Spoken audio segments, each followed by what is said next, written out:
What golden nugget of wisdom did you learn that changed your outlook on life? In the center courtyard of the Pentagon, you don't have to salute superior officers. It's a recreation and lunch area, and you'd basically spend the whole time saluting. So it's not required there. The source? My uncle, a Navy corpsman who currently works at the Pentagon. Stonehenge, the world's most famous henge, isn't actually a henge. A henge is a Neolithic earthworks, oval or circular in shape, sometimes containing wooden or stone structures and surrounded by a perimeter of a bank with internal ditch. So the famous stones of Stonehenge aren't even a necessary part of a henge, just an optional extra. But more importantly, the bank and ditch at Stonehenge are the wrong way around to make it an official henge. So Stonehenge isn't a henge. However, the earliest recorded use of the word henge is in reference to Stonehenge, so non-henge Stonehenge, despite not being a henge, is the thing all other henges are named after.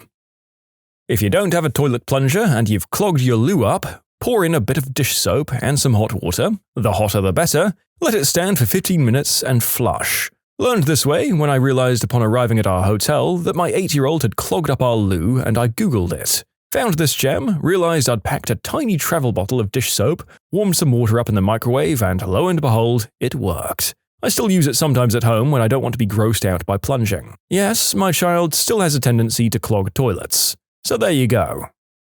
X percentage of Y is the same as Y percentage of X. So if you're struggling to find 26% of 50, maybe 50% of 26, which is 13, is much easier to do quickly. Control-Shift-Escape opens straight to the Task Manager instead of Control-Alt-Delete and then manually selecting Task Manager. If your older parents or grandparents are suddenly acting out, get them checked for a UTI. In older people, UTIs can cause a psychotic or delusional episode. Monkeys have a very distinct way of tickling their monkey pickles, and yes, they do that constantly. In contrast to the normal human male way of forming a tube with their hands, they create a shovel with their hands and cup their equipment from underneath and repeatedly rub it. And no, I don't watch monkeys do this, I just saw it in a documentary. Update: guys, I really don't watch monkeys doing that all the time. Update 2: guys, seriously, this is like 4 days old now, how are you finding this? I don't watch monkeys having fun with themselves, I swear. I don't have links to monkey smut. I love this for reasons that don't at all pertain to the original fact that our poor commenter left here. And yes, the replies to this comment were almost all people telling him that he must watch this stuff all the time. I guess now that I know this fact, I can never bring it up to anyone else because of course it's going to raise suspicion. Horses have a massive blind spot on the front and back of their body. If you're ever around a tame horse, keep a hand on their body while walking around them. This lets it know where you are at all times and decreases chances of kicking out of shock or fear. This also prevents them from kicking you with as much force, as you need to stay very close to them for the full benefit. This is similar with goats, as they instinctively fight things coming head-on and should be approached from the sides. Also, ears are the gateway to a horse's feelings. Pinned back ears indicate an anxious or angered horse. Pinned straight up indicates curiosity and focus. At the beginning of every relationship, agree to assume positive intent. Talk about it often, don't forget about it, and make it the most important rule. Fights will be fewer, empathy will be greater, and your relationship will be stronger. Hot and cold water have different viscosities. Not enough to feel a difference, but enough to hear one when you're pouring it. Even though you have a VPN, it doesn't necessarily keep you hidden if skilled people wanted to find you. There are many things that can leak your IP that you have to isolate and fix, such as IPv6 leaks, DNS leaks, and WebRTC leaks. Also, every add-on that you add to your browser gives you a unique fingerprint that can lead back to you. You are not as secure as you think. Artillery was responsible for over 70% of combat casualties in both world wars. And 4% of sand on the beaches of Normandy is still made up of shrapnel. Oh, that last one's mind-blowing. Really drives the point home of how it must have been hell on Earth. A scorpion can hold its breath for 6 days, so don't think drowning it will help you out of your scorpion problem. A moose can run 40 miles per hour through 6-foot deep snow. For a garment to be labeled Made in the USA, the process only needs to be started and finished in America. In the case of a certain ladies' underwear line, the material is cut in the USA, shipped overseas for assembly, then shipped back to America where a seamstress sews a Made in USA tag on the item. My source? I'm an underwear factory worker. 9 months before Rosa Parks refused to move to the back of the bus, a 15-year-old called Claudette Colvin refused to give up her seat. 2 police officers arrested her. Colvin says that civil rights leaders didn't think a teen, especially one with a very dark complexion, would be a good poster child for their movement. When looking at renting a car or hotel room or something, type in your company's name, then the words discount code, then the vendor into Google. For example, Wells Fargo Hertz discount code. You can get better rates on these items usually. Iron can make your poop color turn black. When Elton John changed his name from Reginald Dwight, he also gave himself a middle name. His full name is Elton Hercules John. The Earth wobbles really slowly like a spinning top. It takes about 26,000 years to come full circle. In the process, the Northern Star changes. This is called precession. It's one of 3 major changes in Earth's movements, which are a part of the Milankovitch cycle. Precession occurs 26,000 years, eccentricity occurs every 125,000 years, and obliquity occurs every 41,000 years. These cycles all have effects on Earth's climate. For more information, just search Milankovitch cycles. Airline ops guy here. If you check in a bag at an airport with an hour or less before departure, it has a 50-50 shot of making it on the plane. Just like the TSA line, bag security can back up too. I regularly see 30+ minutes in screening statuses on bags. Then it might be pulled for hand screening and search. This is random and TSA doesn't care when the flight leaves. So now we're at about 25 minutes to departure and your bag has only just now entered the sort system. It will take another 5 to 10 minutes to sort out to the person who loads carts with bags. Here, the problem is that there might be another 7 to 10 other flights coming off the same conveyor belt. They have to see your bags tag out of maybe 50 other bags, so let's assume another 5 minutes. Your flight's bag cart was delivered plainside at an hour before departure, so it's now 15 minutes to departure. The bag room has seen your bag and has it on the back of a tug racing to the plane.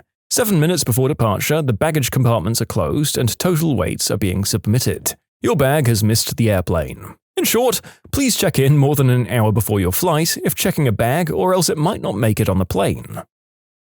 I had a heart transplant 5 years ago. When your heart is replaced, the surgeon has to cut the main nerve that gets the signal from the brain to beat and increases the intensity of the beat when needed. Without this vagus nerve, your new heart has no regulation and pumps blood out of habit. You no longer have a flight or flight response, and your new heart beats at 90+ beats a minute. My new heart beats purely from muscle memory. I can't think about it for too long because it's just too freaky.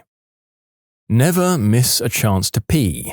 That's always my go-to. I had a choir practice in a group of more than 200 people, and I sat right in the middle where there was no legroom to leave. Right before the rehearsal, I thought, I should use the bathroom. And then I thought, nah, I'm good. 3.5 hours later, I'm sweating, nearly crying because I have to go so bad. I prayed so hard for my bladder to be sustained. I was finally able to waddle to a toilet and had a moment of pure ecstasy. In summary, never pass up the chance to use the restroom. That's the old piece of advice from Winston Churchill, isn't it? And although it's sound, it has to be pointed out that he was a 60-something-year-old alcoholic man with a terrible diet even for World War II, and was likely far more regular than any of us. Bloody miracle the old bloke shuffled off his mortal coil at 90, if you ask me. That a strong sense of doom is a medically recognized and majority common precursor to having a heart attack. Armadillos give birth to 4 identical twins, always. There are 3 ways to refer to a gathering of geese. If they're on the ground, it's a gaggle. If they're flying, but not in a V-shape formation, it's a skein. And if they're flying and in a V-shape formation, it's a wedge. A single spaghetti noodle is called a spaghetto. I thought a spaghetto was a place where poor Italians lived. When you move to a new place, take a 30-minute walk through the neighborhood. Even if you just stop at a 7-Eleven and get a Slurpee, it'll make it feel a lot more like home. Get a first aid course. It really does save lives.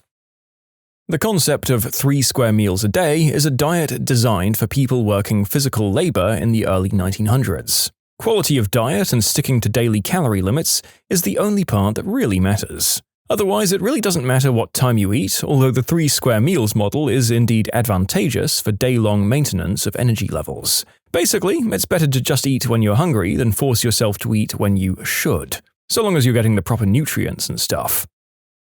The Outer Bridge Crossing is a bridge that connects Staten Island, New York to Perth Amboy, New Jersey. You probably think it was named that because it's the outermost bridge in New York City. Wrong. It's named after Eugenius Harvey Outerbridge. All the colors of Fruit Loops have the same flavor. It's also true for Play-Doh. Newly registered nurse working on hematology ward and learned that stem cells smell like sweet corn. Update, I believe it's the preservative solution that they're kept in that smells and not the actual cells themselves. My colleague also mentioned this when I asked about the smell. The main reason we stop doing something we love is because we forget our love of doing it for enjoyment's sake and replace it with the desire to be good at it. Most people replace their computers or run them into the ground when they get hot and slow.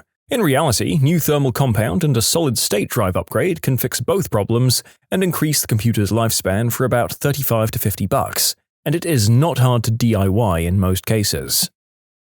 Canadians say "sorry" so much that an act passed in 2009 that states that an apology would not be considered an admission to guilt.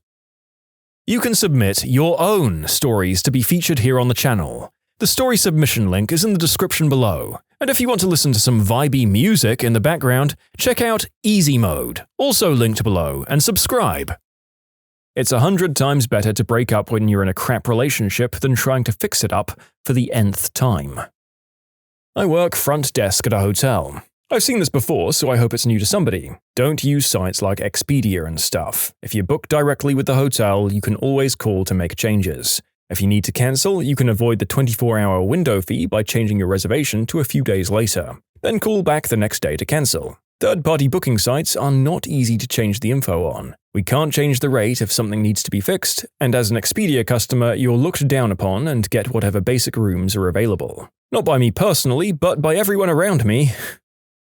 The Grey Rock treatment is an incredibly useful method of dealing with narcissists and toxic people. If such a person is going at you verbally or behaviorally, screaming or posturing or trying to fight, become like a grey rock in a river. No reaction, don't answer, no movement. Just sit calmly and let the stream of crazy flow past you. Bonus points if you can stare blankly. When people thrive on causing a reaction, they absolutely cannot compute when they get no reaction. If you're in physical danger, obviously react to keep yourself safe, but don't argue, explain, or defend verbally. You'll never change a narcissist's mind, it's just walking on a treadmill. And obviously, no one solution works for everything. Keep yourself safe first and foremost. So many people have correctly pointed out that with people prone to physical violence, grey rocking can make them angry enough to escalate. Please evaluate your situation and the violent party, and use whatever tools are necessary to protect yourself. Even if you aren't willing to give mouth-to-mouth on an unconscious person, chest compressions alone greatly increase their odds of survival. If bees were paid the minimum wage, a jar of honey would cost about $200,000 US. Splooge, or baby batter, washes off best with cool water. Using hot water can cause the proteins to denature and makes it stickier. If you carry a baseball bat in your vehicle for self-defense, also carry a baseball glove. Even if you don't play baseball, your lawyer will appreciate it. If you ever have a baseball bat and need to use it as a weapon, put a sock over it so that if somebody tries to disarm you, they just slide off with the sock. You heard it here first, zombie apocalypse preppers. Chuck your brightest, pinkest sock over that bad boy so the zombies can't grab it off you. Also wild that I literally had 2 baseball assault-related comments back to back from one another. When choking on food and you can't get help, you can get into a push-up position and then just drop down. The ground hitting your stomach and chest could cause what you're choking on to dislodge. Somebody has commented to explain that this was created by a fireman, not something that firemen necessarily do themselves. You can also dislodge by jabbing the back end of a chair into your stomach. Please look up a guide on how to do this so you don't just stab yourself in the tummy with a chair leg. There are about 60,000 characters in the Mandarin language. A very literate person will know 20,000, the average person from 5,000 to 10,000, if uneducated, around 3,000. Each one of the Yamato-class battleship's main gun turrets weighed over 3,000 tons, heavier than the average US destroyer. If you were on a destroyer in the US Navy during World War II, you ran the risk of having to fight a ship whose primary weapons alone displaced more weight than your entire vessel. Gary Newman is 13 days older than Gary Oldman. If you see a job you really want but aren't qualified for, apply anyway. Don't tell yourself no. Make them tell you no. You might be pleasantly surprised. Both my son and daughter followed this advice and got a job that turned into a career. As a manager who hires people, yes, apply for everything you're reasonably competent for, even if you can't check all the boxes. Most of what I look for is experience and practical application of knowledge, skills, and tools. Even so, I'm aware that many aspects can be taught easily and quickly. We're also looking for general intelligence and character, good mindset, and work ethic. I manage the engineering department at my company. Even people applying for design, manufacturing, QC, or whatever we happen to be generally looking for aren't applying with the exact correct degree. There's a ton of overlap. Heck, what I even went to school for, I've barely used, nor have I really been hired on specifically for it. People often underestimate how big a billion actually is. An easy way to conceptualize it is to think of it in terms of seconds. 1 million seconds ago was 12 days ago. 1 billion seconds ago was 1987. The tensing of leg muscles will deflate unwanted rigidness of the male organ. Caterpillars are physically unable to burp. The human butthole can stretch up to 7 inches before taking damage. A raccoon can squeeze into holes as tight as 4 inches, meaning you can take almost 2 full raccoons up your butt.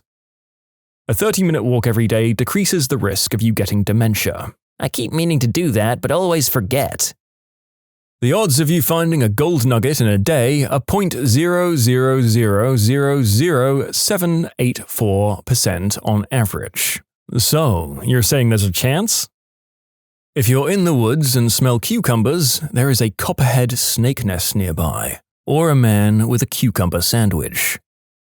Getting older is frickin' awesome. I'm 53, by the way. I feel confident, secure, and healthier than I've ever been in my entire life. I wish I could tell my 28-year-old self to relax and enjoy the ride more.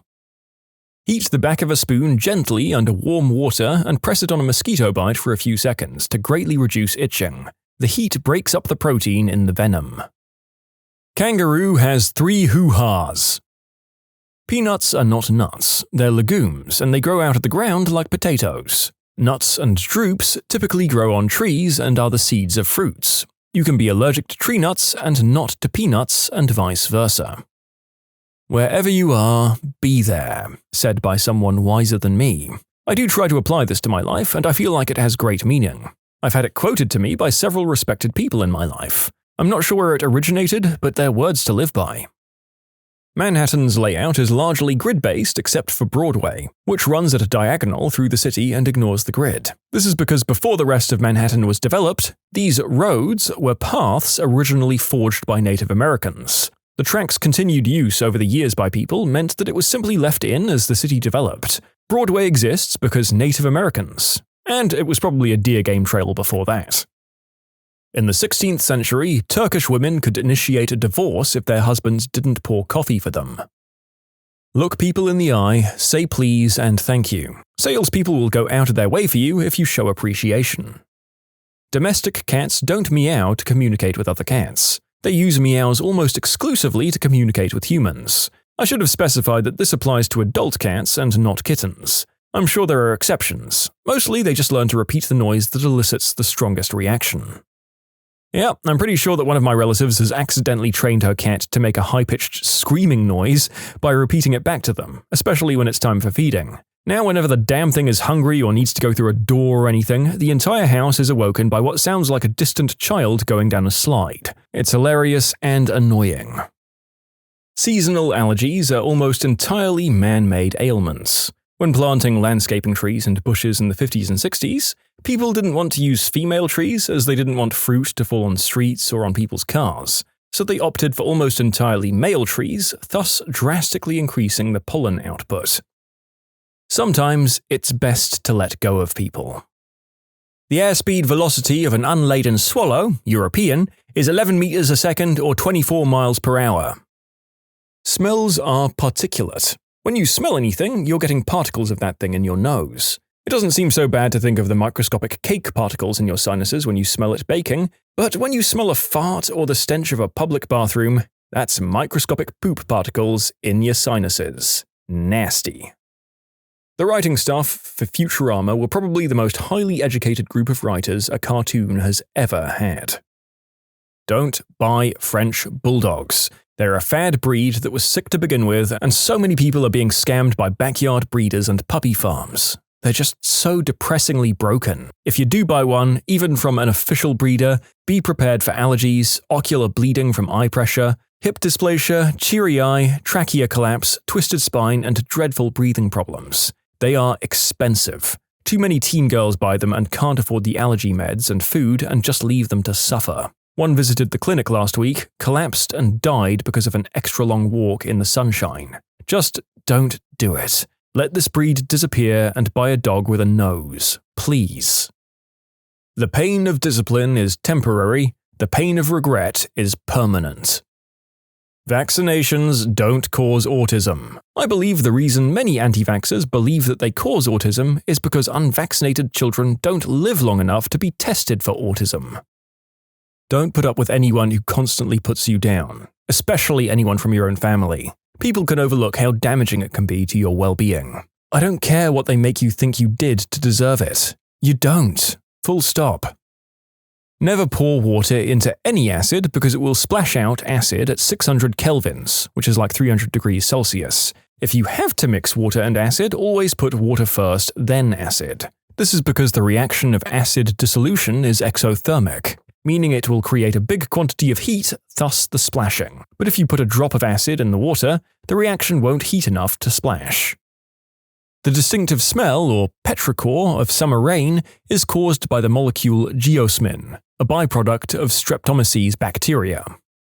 Most of us fit and active people don't enjoy exercise, we enjoy the feeling when it's done. So if you hate running, hate cycling, and hate lifting weights, most of us do too. Don't wait for something to click, just get out there and do it and get it done. You'll enjoy how you feel later in the day and you'll be proud of the results long term.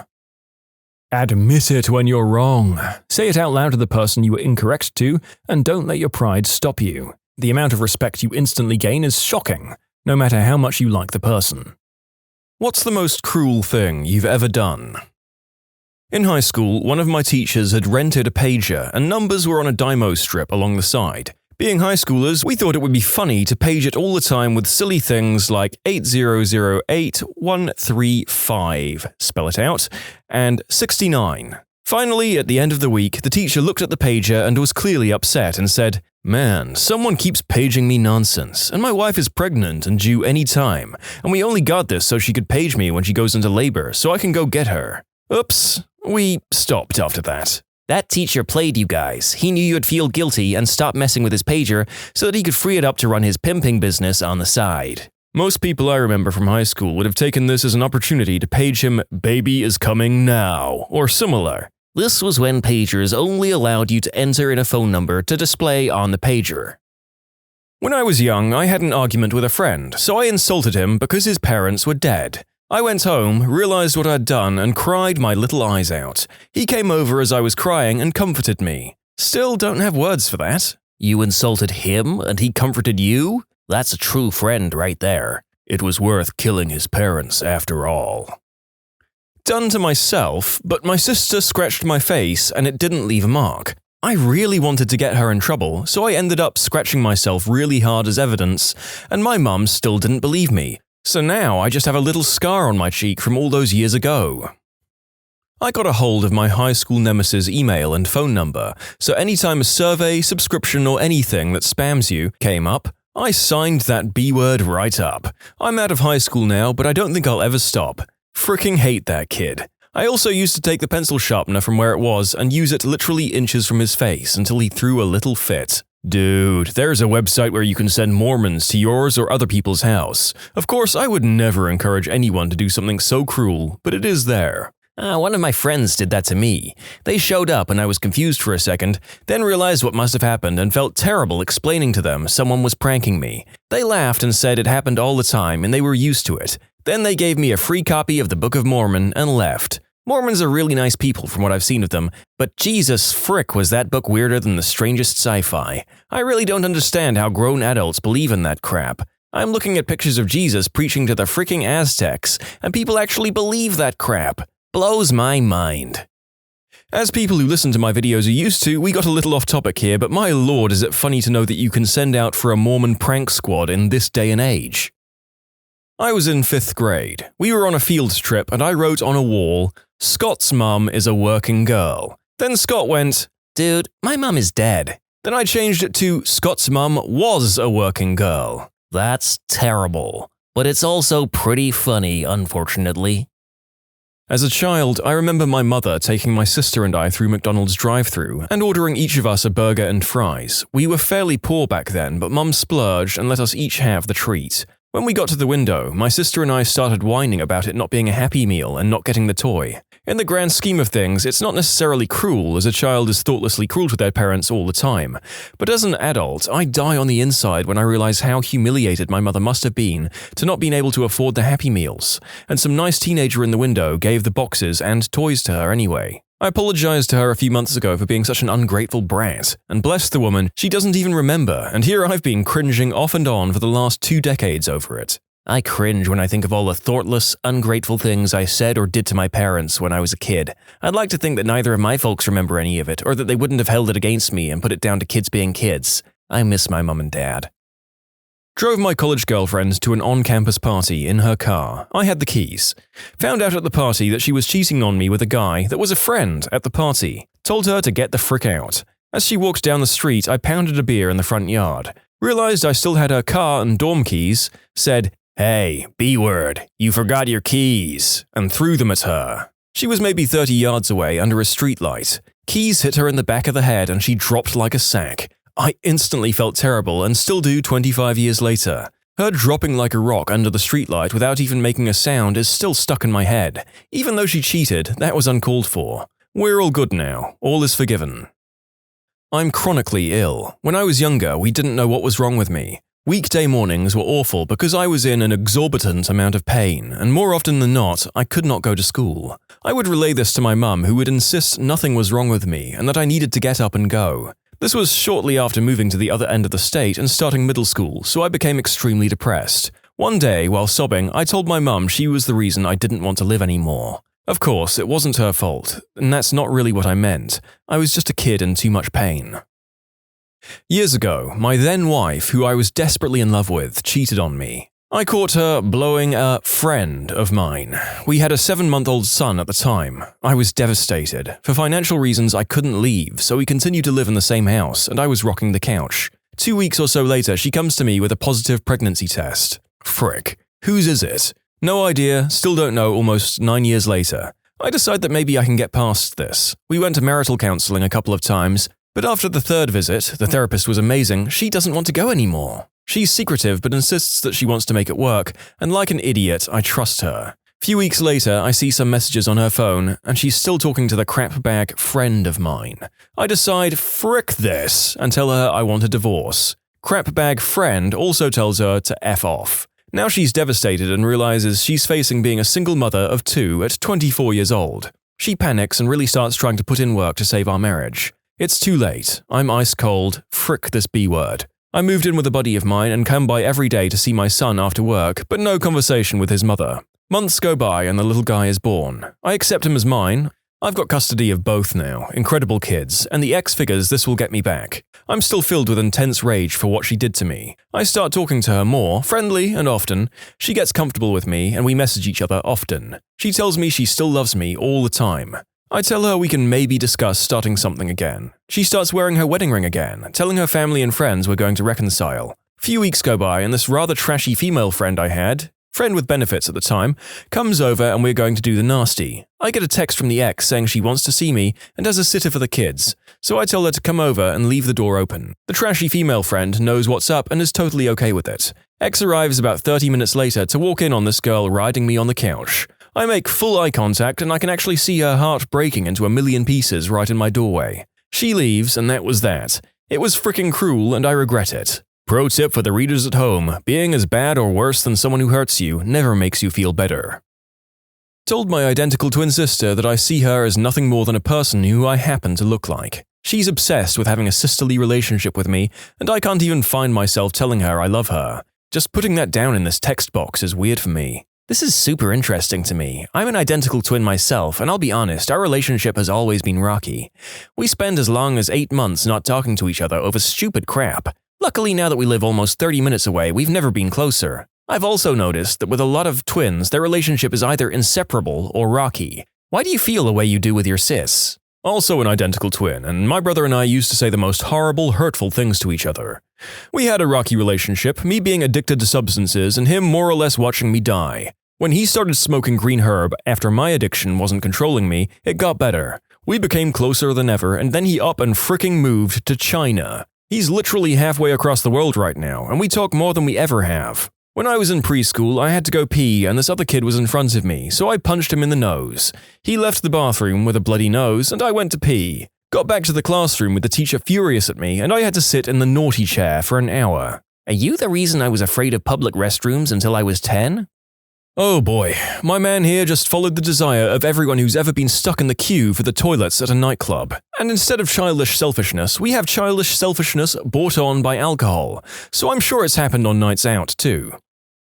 My grandma has been fighting cancer for 6 years. First, it started in her chest, but she had them removed. Then it spread to her bones and skull. Right now, she's living with my uncle, aunt, and their children, but none of them seem to really care about her. Now, she's always been able to do things for herself, but for the past couple of weeks it's been really hard for her. No one told us, and when we came to visit, she only weighed 88 pounds and was looking really bad. She told us no one had come into her room for a week and she'd eaten not a thing, so my mum told me that I was staying to take care of her. I absolutely didn't want to because this family is absolutely horrible to each other, and I didn't want to deal with their bratty kids or their incessant gossiping and psychotic ways.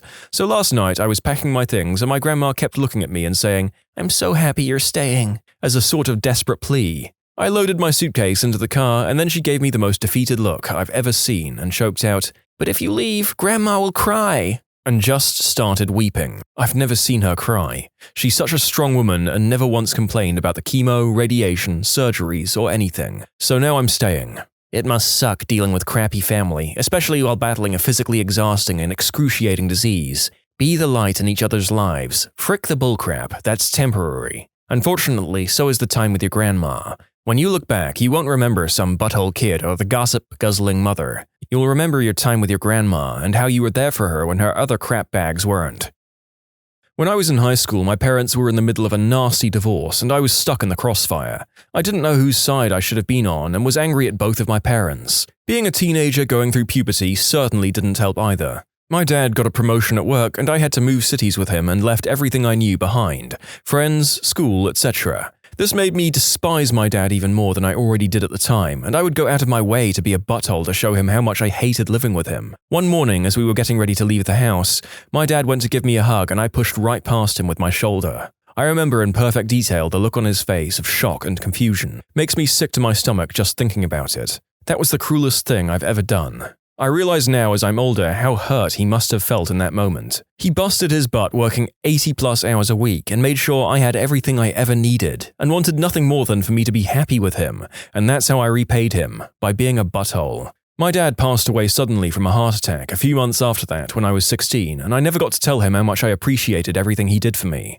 Hindsight is 20/20. Sounds cliche, but really, spend time with your parents. Understand that everyone is human and makes mistakes. No one is perfect. Look for solutions to problems in your relationship, instead of pointing out what's wrong. Next time you see your dad, give him a hug. I'm sure he understood underneath the pain. I'll go and hug my dad after reading this. I met a girl in an AOL chat room. We lived in the same town and she insisted that we meet. She wouldn't show me a picture of herself, but insisted that she was hot. I was leery of meeting her, but after talking on the phone, she seemed cool, so I agreed to pick her up and we were going to go hang out. I was new to the town and I figured it couldn't hurt to at least make some new friends. Well, I pick her up and she was far from attractive. I was okay with that though because like I said, I was new and needed to make friends. A few minutes after I pick her up, she said, "Well, I have $75 and we can go to a hotel room." I was way not interested in that and said, "No, let's go to a movie." She kept insisting about getting a hotel and all the things she wanted to do to me. It was really overbearing. Eventually, I'd had enough. I pulled into a gas station and told her I was thirsty. I gave her a $10 bill and asked her if she would grab me a Sprite. She happily jumped out of the car to get it. As soon as she stepped inside, I peeled out of there and went home. Actually went and played a game of tennis, leaving her at the gas station. I want to add that we were a good 25 to 30 minutes from her house when I dropped her off. I was living in a desert climate at the time and it was a good 112 degrees out that day. Stabbed a kid in the thigh with a ballpoint pen in 7th grade math class because he told me to stop interrupting him. I stabbed someone with a pencil in high school. I don't even remember why. Neither does he actually, but we became friends, and anytime we disagreed on anything, he'd go, "You stabbed me!" Let it go, Joel. You were fine. In elementary school, there was this kid, I'll call him Bob, who I just couldn't stand. When we were in 3rd grade, things escalated and we got in a couple of fights. The first time he poked me in the eye, I don't believe he intended to though, and I had to wear an eye patch for 1 or 2 weeks. Later that year, I decided I'd had enough of him and grabbed his backpack, threw it on the ground and stomped it. Our parents got in touch and decided an apology was due, and so his mother brought him over to us. While our mothers were talking, we started playing. We probably got bored. We're best friends for almost 10 years now. When I was in my teens, I started talking with this girl on MySpace. I don't even remember how we became friends on there, because she lived in a completely different state, but it probably had to do with the fact that we were both going through this emo/punk phase. We'd talk every day and even got comfortable enough to exchange phone numbers and started talking on the phone. Then we started throwing around the word love. I was a dumb teenager and thought that I did have feelings for her, but really I didn't know her that well and was more infatuated with the idea of being star-crossed lovers or whatever, and it was nice having someone to talk to. We would always say how great it would be if we didn't live so far away from each other. One day she tells me she's coming to Chicago. At first I'm excited and we plan to meet up, but then on the day of I get second thoughts. I'd barely known this girl for like a month or so, and here she was, hundreds of miles from her home, coming to see me. It became much too real for me, and I was freaked out. So I stood her up. She called my phone and left voicemails and text messages, but I never returned them. I ignored her until I knew she was back home. I then said sorry to her in a message on MySpace and started distancing myself from her. I still feel terrible about it. We were just 2 lonely kids, and she went out of her way to see me, and I broke her heart. Back in college, I used to own an 11-foot-long, 40-pound albino Burmese python, Butters. I owned a fair bunch of reptiles around that time, but Butters was by far the biggest and gnarliest. Super tame, gorgeous, and ate fairly large rabbits once every other month-ish. The thing is, when you have a snake this size, part of the way you keep them being tame is by feeding them pre-killed food. The thrill of a snake taking down its prey can be an allure for some, and my 5 to 6 foot boas did that with rats, but not for the big boy. I took the responsible route and opted for pre-killed dinner to keep him staying sweet. The most humane and budget-friendly way to accomplish this was to use a rigid pole, in this case a honey stick, and place over the rabbit's neck, making sure to only get the neck under the stick. I would stand on it while simultaneously lifting the body up and away with a turn to snap the neck. Several pops, a few seconds of feet struggle, then just gone. Short of constructing a DIY CO2 euthanasia chamber, that's about all I had to work with. It did the trick and the rabbits suffered only very shortly. Arguably a much quicker death than being bitten and crushed to death by a giant reptile. First couple of ones were pretty rough for me. I broke down and cried a bit. Ultimately, I accepted my fate. I decided to care for this animal, so I'll do what needs to be done to give it proper care. I had a wonderful several years with Butters and my others before ultimately downsizing the stash. Found a wonderful home for Butters with a rescue shelter. They were thrilled about the massive living enclosure that came along with my donating him. So yeah, used to own a huge python, it ate rabbits, I had to snap the necks of the rabbits for the snake. Pre-killed food is ideal for huge snakes. I once hijacked a tricycle from a girl in pre-kindergarten. Had to assert my dominance. Were you in pre-K at the time, or was it like the girl was pre-K and you were 34? Oh, he meant today. He wrote this post while pedaling like the wind. I really hope that the original poster meant that he hijacked the trike when he was a small child, but then again, the alternative is just so gosh darn funny. I beat a man until he was blind in his left eye. Not a day goes by where I don't feel regret about it. Does this have a story, or do you just go around beating up left eyes? The dude was stealing from my truck and was whacked out on some substance. He seemed like a threat, but I pushed it way too far like a piece of crap.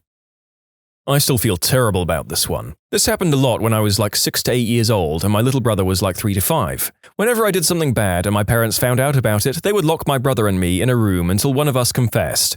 Usually the punishment would be a spanking. Since I hated being spanked, I would tell my brother that I would pay him a dime to say he did it. He, being so young that a dime seemed like a lot, would usually agree after little convincing. While he was being spanked in my parents' room, I would sneak into his room and break open his piggy bank — it was a Barney piggy bank that wasn't too hard for him to open — and would steal out like 50 cents plus a dime. After he would come back from getting spanked, I would give him his own dime back while keeping the 50 cents, and he would gleefully run to his Barney bank to make his deposit.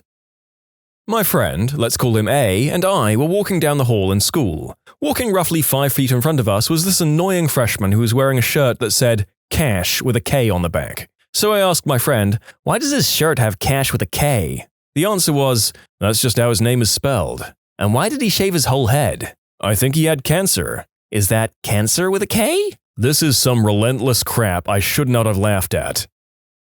Oh, for me, it's a tie between my top two. In high school, my homeroom teacher was this old Vietnam War vet who had severe PTSD. Being a lifelong military brat, you'd think I'd be sympathetic, but a wake and bake kind of impaired my judgment.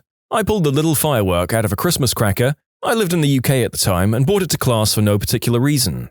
In class, I got the guy sitting next to me to set off the little popper in an attempt to freak him out, hoping for a funny reaction. Instead, he just got really silent for the rest of the period and just stared into the distance the whole time. And number two, before I met my wife, I was set up on a blind date with a friend of a coworker. I met the girl and we talked. She wasn't really my type physically. I did my best to inform her of this gently, then proceeded to ask her if she had any friends that were my type that she could set me up with. She did, and that's how I met my wife. Strangled a boy in middle school because some of my friends said that he was talking crap behind my back. It was messed up because he started to vomit when I let him go, and he was crying real bad. I felt really bad that night and couldn't sleep. I apologized the next day and told him to strangle me to make amends, but he declined. I felt like I owed him something, so I let him borrow my PS1 for the weekend. We became good friends after that. Now it's the only way he can get hard. You're a monster. On a Friday night in high school, we had 50 cents left. Our parents were about to pick us up at the end of a night downtown, arcade and stuff. What could we do? What could we do? We went through the phone book and grabbed an absolutely random person. We ordered them 2 pizzas with extra large, only anchovies, no cheese, to be delivered at 10 p.m. So that was 25 cents. With the last quarter, we ordered the same person 2 dozen roses with a note saying, "Sorry for the pizza, to be delivered at 10:15 p.m. What's your in-laws from hell story? Husband took his own life. In-laws took me to court over insurance money. Most insurance policies don't pay out in the event of someone taking their own life.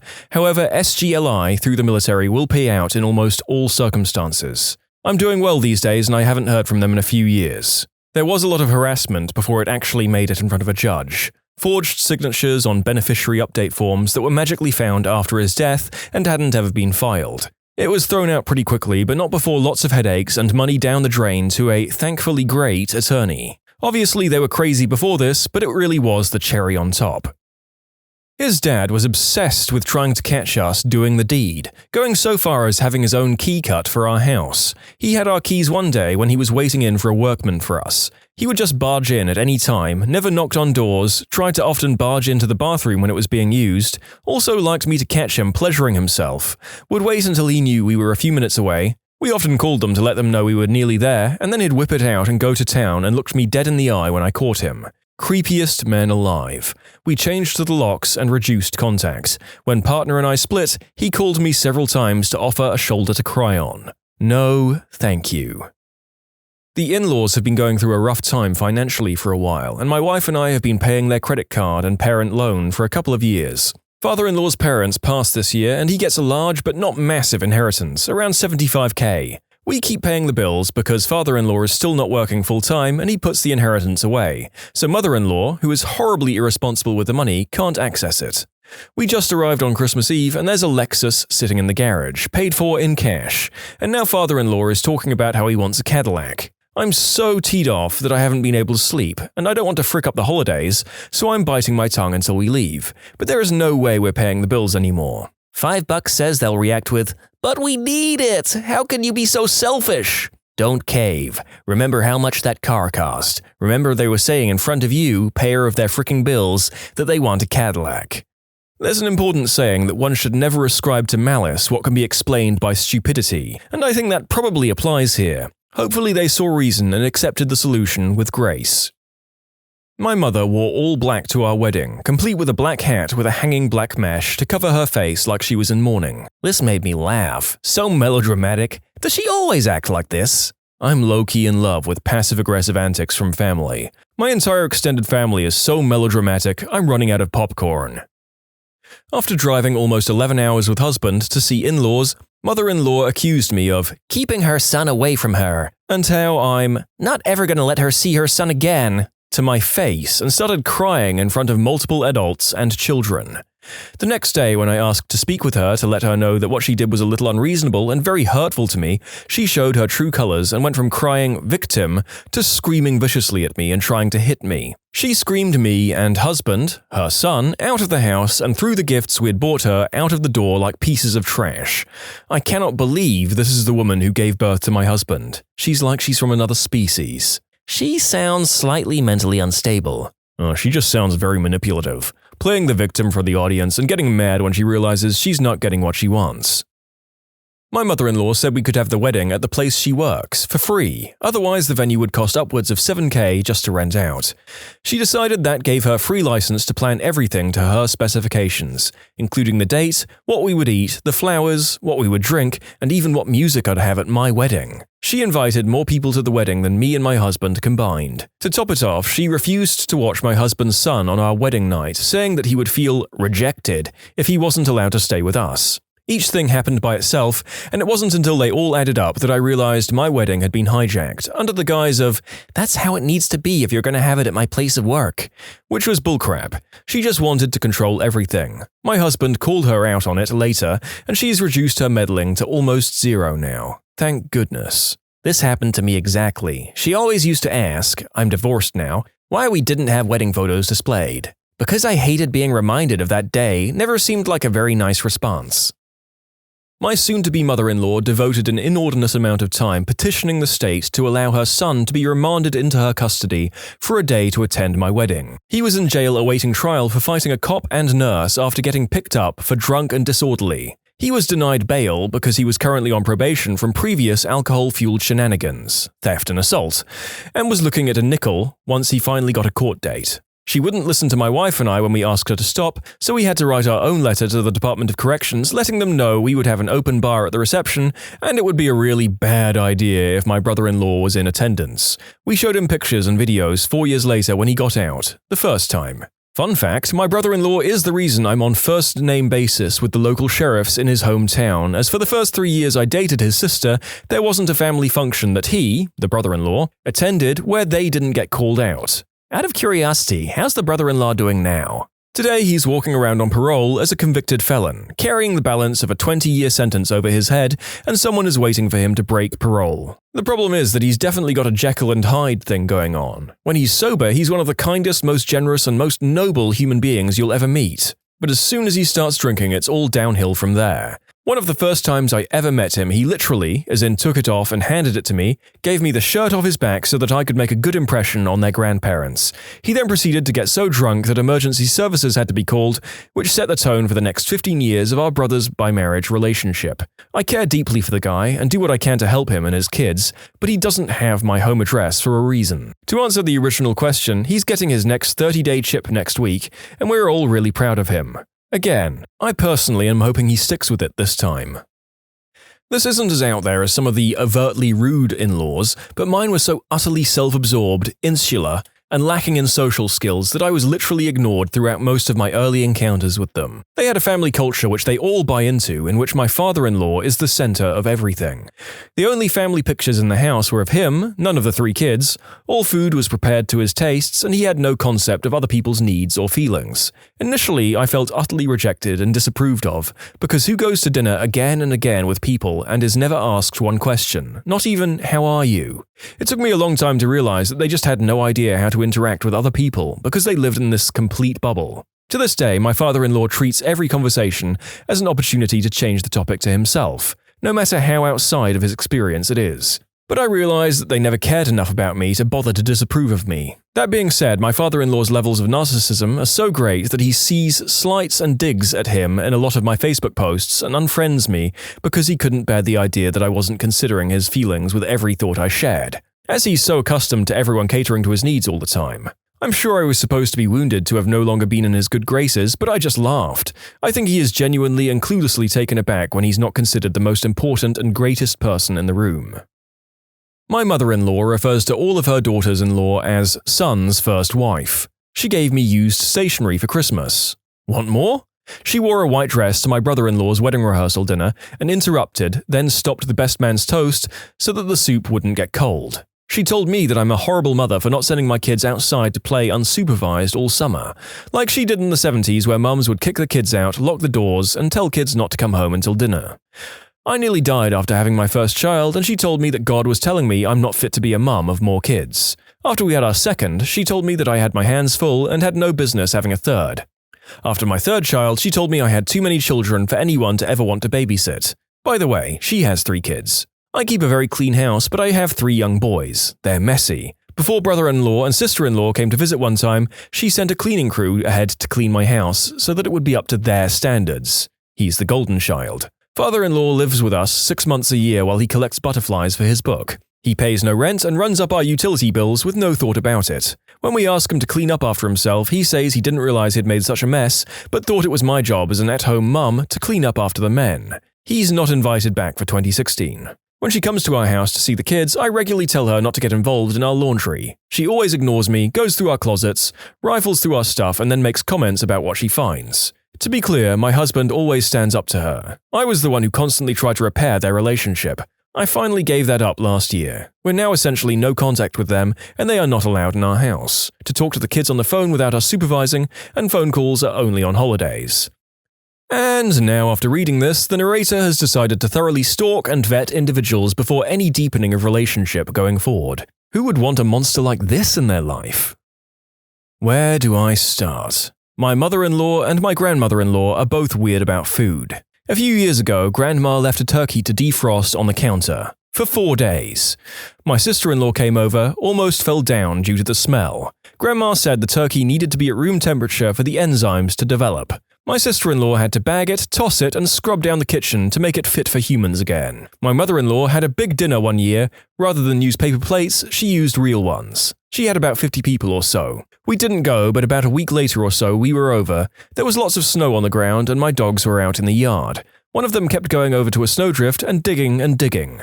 We went to see what was up. The plates were all buried in the snow. Rather than run them a bunch at a time through the dishwasher, she left them outside and they were covered by snow. So, service for 50 people, filthy, left outside for a week. No wonder my dog wouldn't leave that snowdrift alone. Nothing says loving like week-old roast beef stuck to a plate in the snowdrift. Last one for now, Grandma was supposed to get a bottle of pickled peppers yesterday, as part of her Christmas gift. In the general chaos of kids and everything, the bottle, still wrapped, broke. It was all mopped up and tossed. We told her, sorry, we'll get you another one. Her response, why did you throw it away? We told her it was broken and the glass was all over the food. She told us we could have washed off the peppers and still eaten them. We told her, no, you'd die, and she refused to believe that. And this is why I never, ever, ever, ever eat anything these people cook. Not ever, not at all.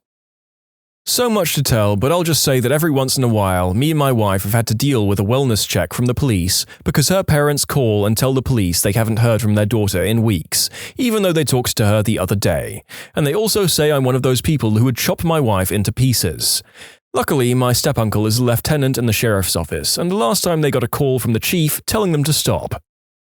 I state I wanted to host Thanksgiving, and I invite all the family. Mother-in-law then invites everyone to her house and not us. Found out when I started calling sisters to firm up plans the week before. Also, the only family member not invited to a niece's baby shower. So done caring after 36 years of being the last invited or not being invited at all. Of course, we always get invited to the work parties.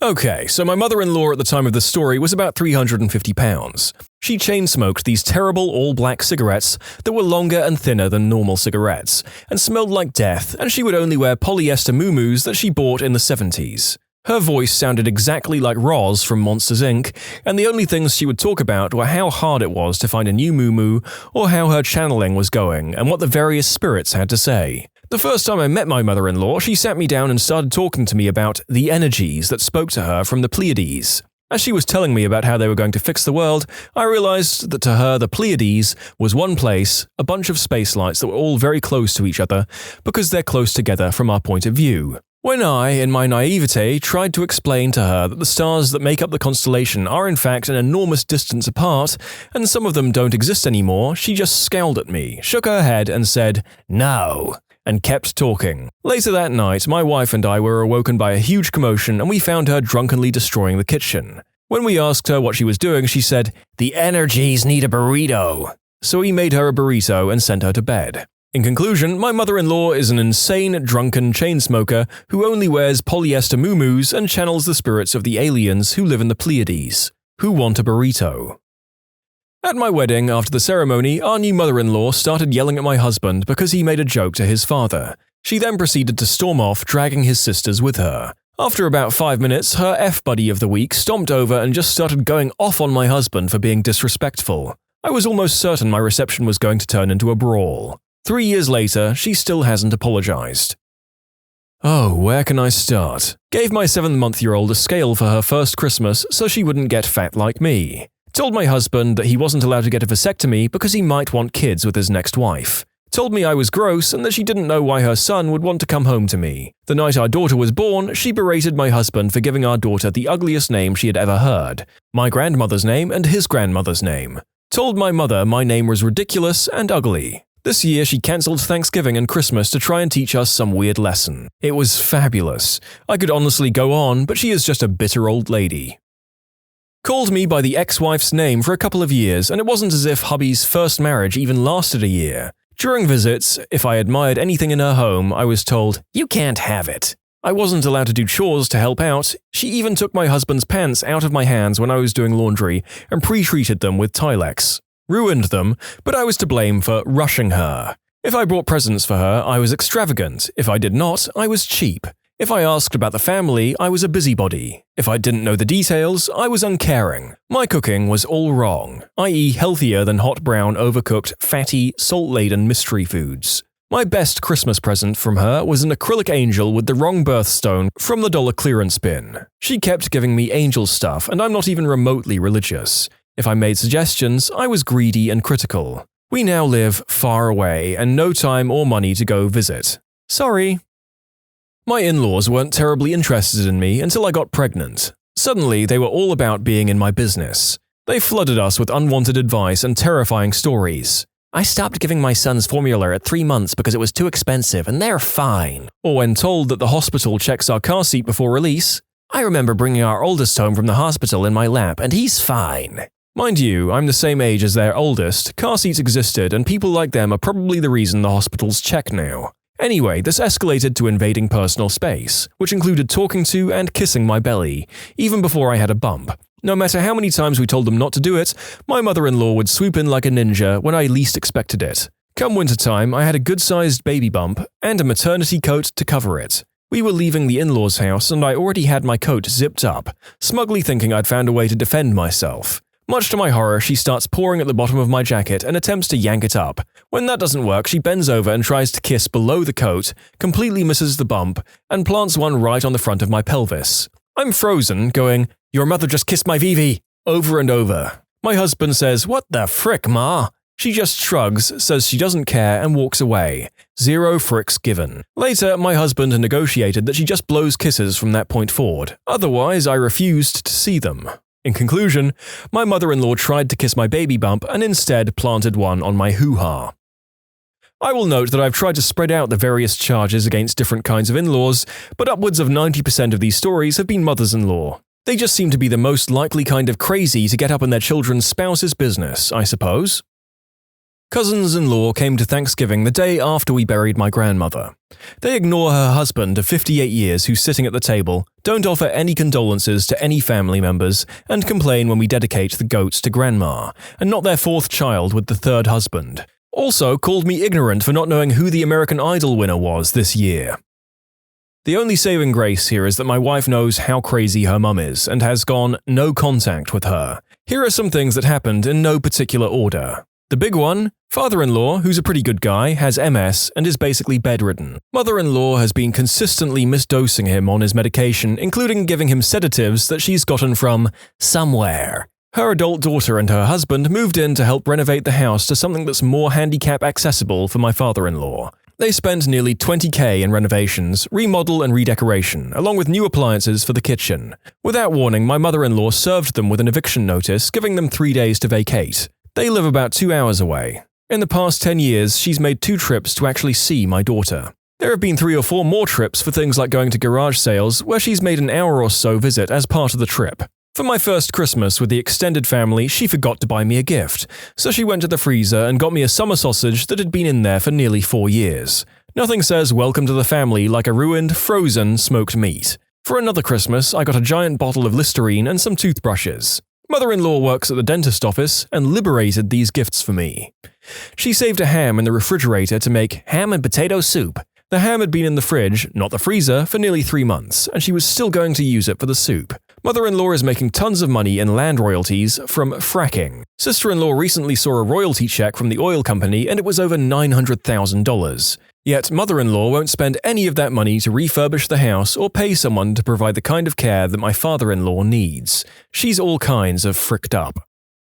Not technically my mother-in-law yet, but told me her daughter wasn't ready for a ring after we'd already picked it out and she was asking me when she was going to get it. A few months later, she was contemplating a cross-country move and said to my face if she left, there was no one here that her daughter would stay for. First words to her daughter when she told her of our pregnancy were, "How could you be so stupid? My fiancé is 30, we're doing well, live in the same place, and are due in August. Cut the cord with the mother-in-law." To clarify a bit, my husband was 12 to 16 and watched her alcoholic dad beat her mum. Her mum would in turn get in bed with her or sleep in her room to ride it out for the night. At 18, they divorced, and she went 5 years and received her master's. Came home and has been living with mum since. There is a bond, albeit unhealthy, that neither wants to break. Her mum is lonely, clinically depressed, and suffers from severe anxiety disorder.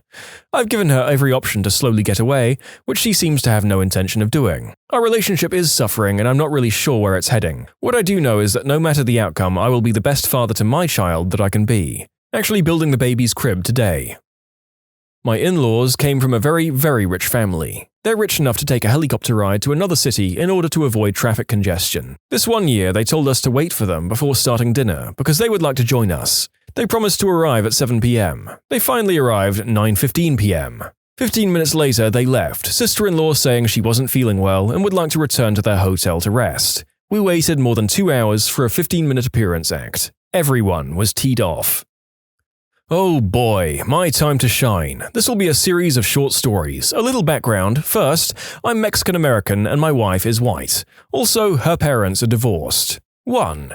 After she met me, her mother took my then-girlfriend into the kitchen and said she was dating below her. 2. After he first met me, my father was asked by his family what I was like. He only said, "He's a wetback." 3. Since I have now graduated from college, law school, passed the bar exam and become a practicing attorney, my mother-in-law constantly belittles my wife. Most recently, during dinner, she stated that my wife has lowered her prestige in light of my accomplishments despite my race. 4. When my mother-in-law and her husband visited us for the first time after we got married, we found them in our bedroom uninvited and they were searching for something on our bed. We finally heard their hushed tones and realized they were looking for stains on the sheets. 5. The mother-in-law wanted us to all go to a small town in Alabama to see her family for Thanksgiving. So we went, me a little anxious about what to expect. It was a very awkward experience. I think I might have been the first Mexican they'd ever seen, and then we had Thanksgiving dinner. A relative started describing this program the city initiated, where people can provide aluminium cans in lieu of payment for bus fare. Mother-in-law's husband says, "Beer cans too? Y'all are going to be seeing a ton of Mexicans on the buses." Everyone fell on the floor laughing. My wife and I could only stare at each other in disbelief. 6. This Thanksgiving, mother-in-law and husband invited their contractor to dinner. He's from Colombia and has no family here, so I thought they were being friendly. When he arrived, husband kept trying to get us to speak Spanish to each other because us, being Spanish speakers, we would basically be family. When introducing him, mother-in-law said, "He's from Colombia, but we don't call him a terrorist," and started laughing. What was something you thought was grossly exaggerated until it happened to you? General anesthesia. 3, 2, 1, and suddenly I'm being moved to the recovery room. I always thought it was kinda cool how a 6-hour surgery can feel like 2 seconds when under anesthesia. The only time I was old enough to remember going under general anesthesia was to get my wisdom teeth out a few years ago. I was freaking out and one nurse had to console me as I was getting the substances put in my system. I started to feel it and it made everything feel better, kinda like the initial effect of morphine, and I remember doing a little dance in the chair and going, "Yeah, let's get this party started." And then it was 2 hours later and it was over. I always thought I could fight it. You cannot fight it. This was the scariest thing. I'd always imagined it would be like being asleep or being passed out, where you wouldn't feel anything or even be aware of sensory stimulation, but you would at least have some sense that time was passing. Nope, it's like a light switch. Off, on.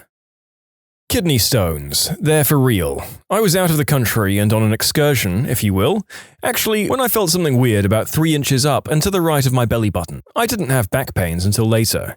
When I got back into town, the pain had gotten a little worse and I thought nothing of it. The next day I woke up and it was more sharp pain, so I went to the local hospital and they did a sonogram to check me out. Spleen, appendix, and whatever else they checked for came back fine. They gave me some Vicodin and sent me on my way. I took these daily and was okay, but every once in a while I took a jolt which nearly brought me to my knees, but then went away. Fast forward to coming home. Was on the plane back and started having sharp pains again. Went to the restroom and peed what looked like cranberry juice. Had a small panic attack and went back to my seat and took the Vicodin. Still had 6 hours of flight time left. Was freaking out the whole way home. Back in the States, I went straight to the hospital and they couldn't figure it out. Told them about the sono and no kidney infection. I could see the concerned look on my doctor's face. So they did a CT scan. A couple of hours later, my doctor calls, "I have good news, it's only kidney stones." My initial reaction was, frick, if that's good news, what did you think was wrong with me? Anyway, the report came back TMC, too many to count. I had hundreds all over my kidney, but had a 9mm one stuck in my ureter. That night it moved and I was laying on the bathroom floor throwing up and couldn't move because of the pain. I thought I was dying, worst pain I could physically ever be in. My father had to come pick me up off the floor and take me to the hospital in the back of his Tahoe. They performed a lithotripsy, which isn't a walk in the park either, and went home that afternoon after passing 3 stones and who knows how many blood clots from the procedure. Since then I've passed 2 more that were small but still painful. I've not yet had these up to this point in my life and I live in eternal fear. Let's see how we go. Getting older. Aches, pains, less energy, more responsibilities.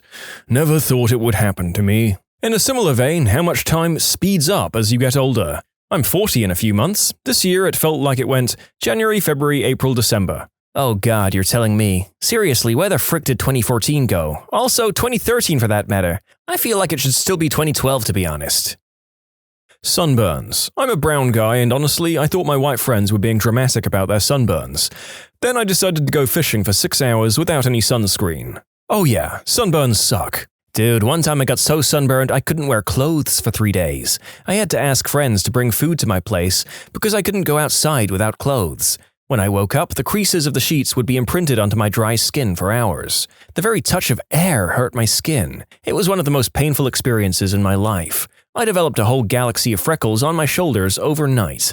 I came this close to skin cancer, I swear.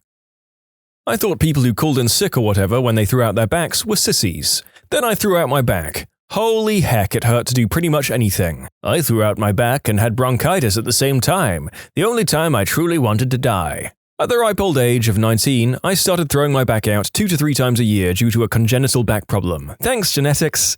I still brace myself every time I have to cough or sneeze, whether I'm having a good day or not. There's nothing quite like the hot, stabbing pain that radiates down through your legs and out the bottom of your heels. My dad threw out his trumpeting once. I didn't know whether to laugh or feel bad for him. Insomnia. Not being able to sleep is freaking maddening. When I was younger, I thought there was no way this could actually be a serious problem. I was wrong. Welcome to my world. What is even worse is if your significant other totally sleeps fine. Ugh. Watching someone else sleep like a little lamb while you're exhausted and still awake is infuriating. That was me every time I had a sleepover. Like, how the frick did you fall asleep in 5 minutes? Then I'm awake for another hour or two just thinking about how much I want to strangle everyone who can fall asleep in under 2 hours. Black ice. I had a suspicion it was mostly something people blamed for careless driving. Then I finally ran into some. Didn't crash or anything, but honestly thought my brakes failed until I parked, stepped out of the car, and nearly fell from the slipperiness. Black ice is some scary crap. Last year, some poor woman launched her car off an overpass after hitting black ice. I pass under this bridge on my daily commute, and it's about a 50-foot drop. She actually walked away from the crash, so she was okay, but my gosh, can you imagine? I would have been dead anyway from the heart attack. On a related note, snow tires. I moved from Arizona to Montana in December. I'm not a very smart person. My dad told me to buy snow tires before departing, but I couldn't find any in Arizona, oddly enough, and concluded my all seasons would be fine. I read a bunch of tutorials about driving on ice before taking off, and I got really good at pumping my brakes about halfway through Utah. Finally, in Idaho, I gave up and decided to try snow tires. I thought it would be a waste of money and wouldn't make a difference. I was wrong. As soon as the snow tires were on, I suddenly had full control of my car again. In conclusion, my dad was right. I always thought hearing adults talk about their nieces and nephews like they were such a huge part of their lives was stupid. I barely know any of my aunts or uncles or cousins or whatever, so it always seems like they were just playing the niece card to make it seem like they have more responsibilities than they really do. Now, I still don't have any nieces or nephews, but my mum married a guy with a pregnant ex-wife when I was 15. And I tell you, that kid is my girl. I've changed my entire lifestyle, my opinions, and how I treat others and the future because of the responsibility I feel towards being there for her and setting a good example. I love her to death. I want to be a role model and live my life in a way that she can be proud of one day. I never realized what it felt like to watch a little baby grow up into a brilliant kid, or how important a child can be in your life even if they're not yours. And she's not even my blood. I get it now. Falling in love. Lemony Snicket sums it up perfectly. One of the remarkable things about love is that despite very irritating people writing poems and songs about how pleasant it really is quite pleasant. The day some sappy love song comes on and you're like, yeah, I get what they're talking about. How painful a badly cramping muscle is. I didn't buy it, then I had one when swimming one day, and I actually thought I was going to drown. My wake-up call one morning was a double hamstring plus a calf cramp. I don't know the odds of that happening, but my gosh, it was terrible. Eat a frickin' banana. All y'all motherfrickers need potassium. Vertigo. Oh my gosh, it's a nightmare. It really is. The first time I got it, it completely blindsided me. First thing in the morning, I opened my eyes and the horizon became vertical, which would have been amazing if I didn't feel like crap a millisecond later. Becoming dizzy really doesn't do vertigo justice. I literally watched the world rotate 90 degrees. Then I just had to wait until it stopped. Sleep paralysis. It's like my eyes were awake, but my brain was still asleep. I couldn't move my body. I couldn't breathe. The harder I tried to regain my breath, the harder it was to breathe. I knew it was pitch black in my room, but it was like everything was strobing colors, like dark, very deep colors, and there was a deep ringing in my ears. It only happened to me once, and it was terrifying. Sleep paralysis is the worst. The first time it happened to me, I had no clue what was going on, and I remember thinking I was dead, and I remember trying to scream, but couldn't. And the more I struggled to move or scream, the worse it felt. I've had it happen a few times since then, and since now I know what it is, I honestly just lay there until it passes. My sister was in a car accident over 15 years ago and still freaks out when a car gets too close. I thought it was just her being stupid until I was hit by a drunk driver. Now whenever I'm a passenger, I get really nervous and freak out if someone doesn't look like they're going to stop or like they're going to hit us. A panic attack. The movies show it as an almost humorous exaggeration of the severity, or so I thought, and then it happened to me. I realized those movies were absolutely horrible. Yeah, the panic attacks in the show Ted Lasso are actually about some of the most real depictions of this kind of event that I've seen in media so far. They are harrowing. Also, if you haven't watched Ted Lasso, watch Ted Lasso. How hard it really is to just find a job, let alone one that pays for you to have a comfortable life. Wait, it gets worse. You'll soon find out that a lot of the people that have those jobs are lazy, incompetent fricks who for some reason or another are immune from being fired. Especially now that you have to apply online everywhere. I was spending at least 15 hours online a week for months, filling out tedious applications while my savings dwindled. One day my mum says, "If you spend half as much time looking for a job as you did on that computer..." Oh man, I lost my freaking mind. I explained it, but to this day she doesn't get it. Even when I found work, I had 2 jobs where it ended up costing me money to even show up, and I had one where I was just barely breaking even. Not to mention 20 or so interviews of, "We'll call you," and all that fricking bullcrap. Wasting my gas driving all the way wherever, getting all dressed up and doing the "I'll suck whatever you want me to suck" dance. Frick that crap. If I'm ever unemployed again, I'll use my last chunk of cash to hire a hitman to perforate my trachea with a rusty screwdriver. I hate when people who've not had to do a job search or even been in the workforce for 15 years try to give you advice for finding a job. You just want to shake them and yell, "It isn't like that anymore. The whole system is different. The advice you're giving me is outdated and basically worthless." Bad period cramps. For those who don't know, cramps can vary in pain level with age. When I was younger, I thought I just had awesome pain tolerance or that cramps really weren't that bad, as I've had a lot of painful experiences. Broken bones, chronic migraines, tears, sprains, strains, slips, the lot, and been okay. Then it all went to heck. For one day a month, I'm literally in too much pain to stand up straight. I have to stamp my feet on the floor to keep from crying out if I'm for some reason able to get myself vertical and my feet to the floor. If I'm lucky enough to have the day off, I curl up around the toilet and just cry because I'm in so much pain I want to throw up. But since throwing up won't make me feel better, I just lay there hugging Ralph the big white phone for moral support. It's so painful I can't think. It's easily at the same pain level as a bad migraine or throwing my back out, both of which I've experienced. Holy frick, ouch. The kind of depression that makes it physically impossible to pull yourself out of bed in the morning. Putting down a pet. I held my best friend of 13 years' head in my hands as he slowly slipped away from me. It's been weeks and I still can't get past it. I've lost people I'm close to, and it didn't touch how hard this was. He wasn't just a dog, he was a family member. My cuddle buddy who slept in my bed with me every night from the time he was a puppy. I don't want another dog ever again. I just want my boy back. I would give up anything I have or ever will have to have him back. I miss you and I love you, Link. Toxic relationships. I always got mad at my cousin for not leaving a guy who horribly mistreated her, and then got into a similar relationship and it was really hard to get out. People are also unsympathetic to child mistreatment that spills over into adulthood. People always say, "You should have moved out earlier," or even worse, "They're your family, you should forgive them for what happened in the past." No. It still happens whenever I see them. I won't forgive a life of mistreatment. No one would say anything like that to someone who'd escaped a terrible partner. My mother had complete control over me and had even raised me to think she could read my mind at all times. It sounds stupid now, but when that's all you've ever known, it can be difficult to change the way you think. I never misbehaved as a teen, yet I was always a problem child, and my mother still tells the story of my life in terms of my anger issues and attitude problems. I wasn't allowed to go out even when I was 20. I wasn't allowed to work at all, to the point where I'm now panicking almost nightly about getting a job.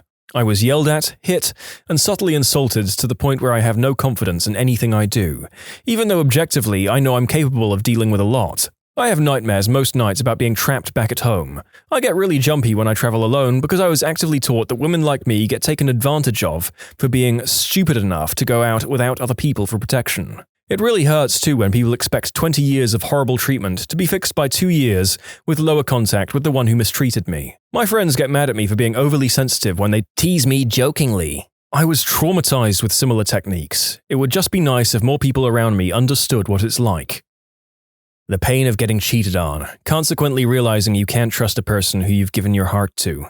I thought it was so dramatic and a call for attention when I heard other people complain about relationship problems. Little did I realize it was literally like a knife stabbing you in the chest. This. When I found out my ex was cheating on me and got one of the girls, there were multiple girls, pregnant, I literally collapsed on the floor in the middle of my dorm room. I have never and will never bawl again like I did then. I cried every day, multiple times a day. People would say the usual, "Hey, how are you?" and I would lose it. Never have experienced pain like that. My first girlfriend, who I was with for almost 2 years, cheated on me, and that crap cuts you up way worse and in so many more ways than you're led to believe. There's the obvious feeling of betrayal, and then there's everything it does to your confidence, and the fact that you feel like you can never trust anyone ever again. Not just a significant other, but also friends who could have known, and then there's more deep-rooted crap like how emasculating it is, or what people who knew it had happened before you did must have thought about you. And then you're going to start going around in circles feeling like a bad person because all you care about is your place as a man and so on and so forth. My ex actually introduced me to the guy she cheated on me with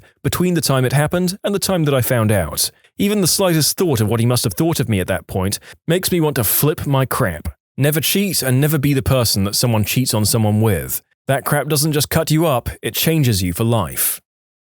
How loud small arms are.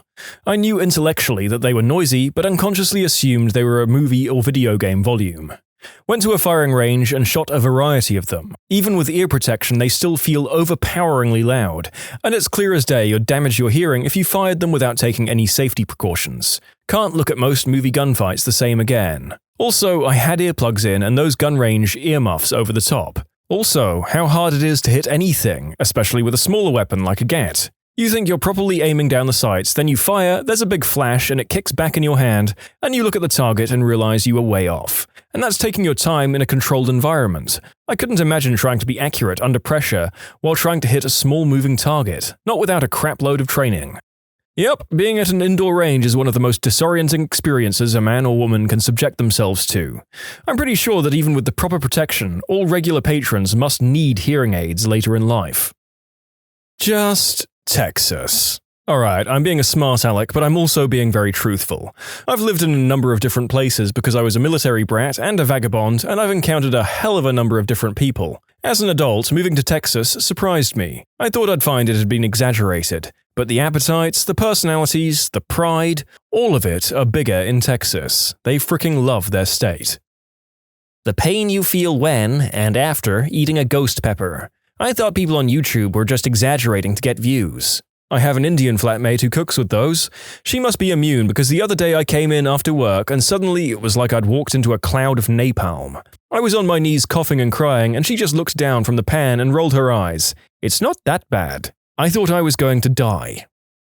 Obsessive-compulsive disorder. I remember as a kid watching one of those MTV True Life documentaries about people with OCD and thinking about how ridiculous it was. I mean, why can't these people just not wash their hands 50 times a day?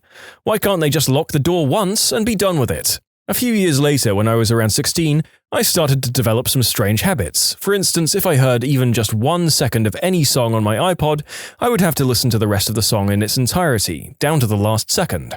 So if said song ended and I didn't get my iPod paused before the next song started, I would have to listen to that song in its entirety. These were the first signs of horrible things to come. Over the next 5 years or so, my OCD manifested into almost every facet of my life in different ways. The compulsions would get more and more complex to the point where I would spend hours trying to fix it. Life was miserable and every day was a challenge. I could go on all day about the different compulsions and manifestations, but this is already the longest post I've ever made. I did get better for the most part, it's not ruining my life anymore, and it's pretty dormant most of the time, but every now and then it creeps up and tries to bite me. I've learned to fight it pretty well though. The happiness of a stable, healthy, loving long-term relationship. I wish this were higher up in the list. My significant other and I periodically ask each other, when does it get hard? Because we're both from dysfunctional families. We've both accomplished so much because we support each other in a way I didn't know was possible. The nights we check out of adulthood to make pillow forts and eat ice cream for dinner make me feel like we're in Calvin and Hobbes. I've been told by cynical people, oh, you're still in the honeymoon phase? You'll start having fights soon. Like we're just too dumb to get into fights yet. We've been married 6.5 years exactly today, and we've been living together for more than 9 years. I think if we were going to start fighting, we'd have done it by now. Literally not a single fight in that entire time.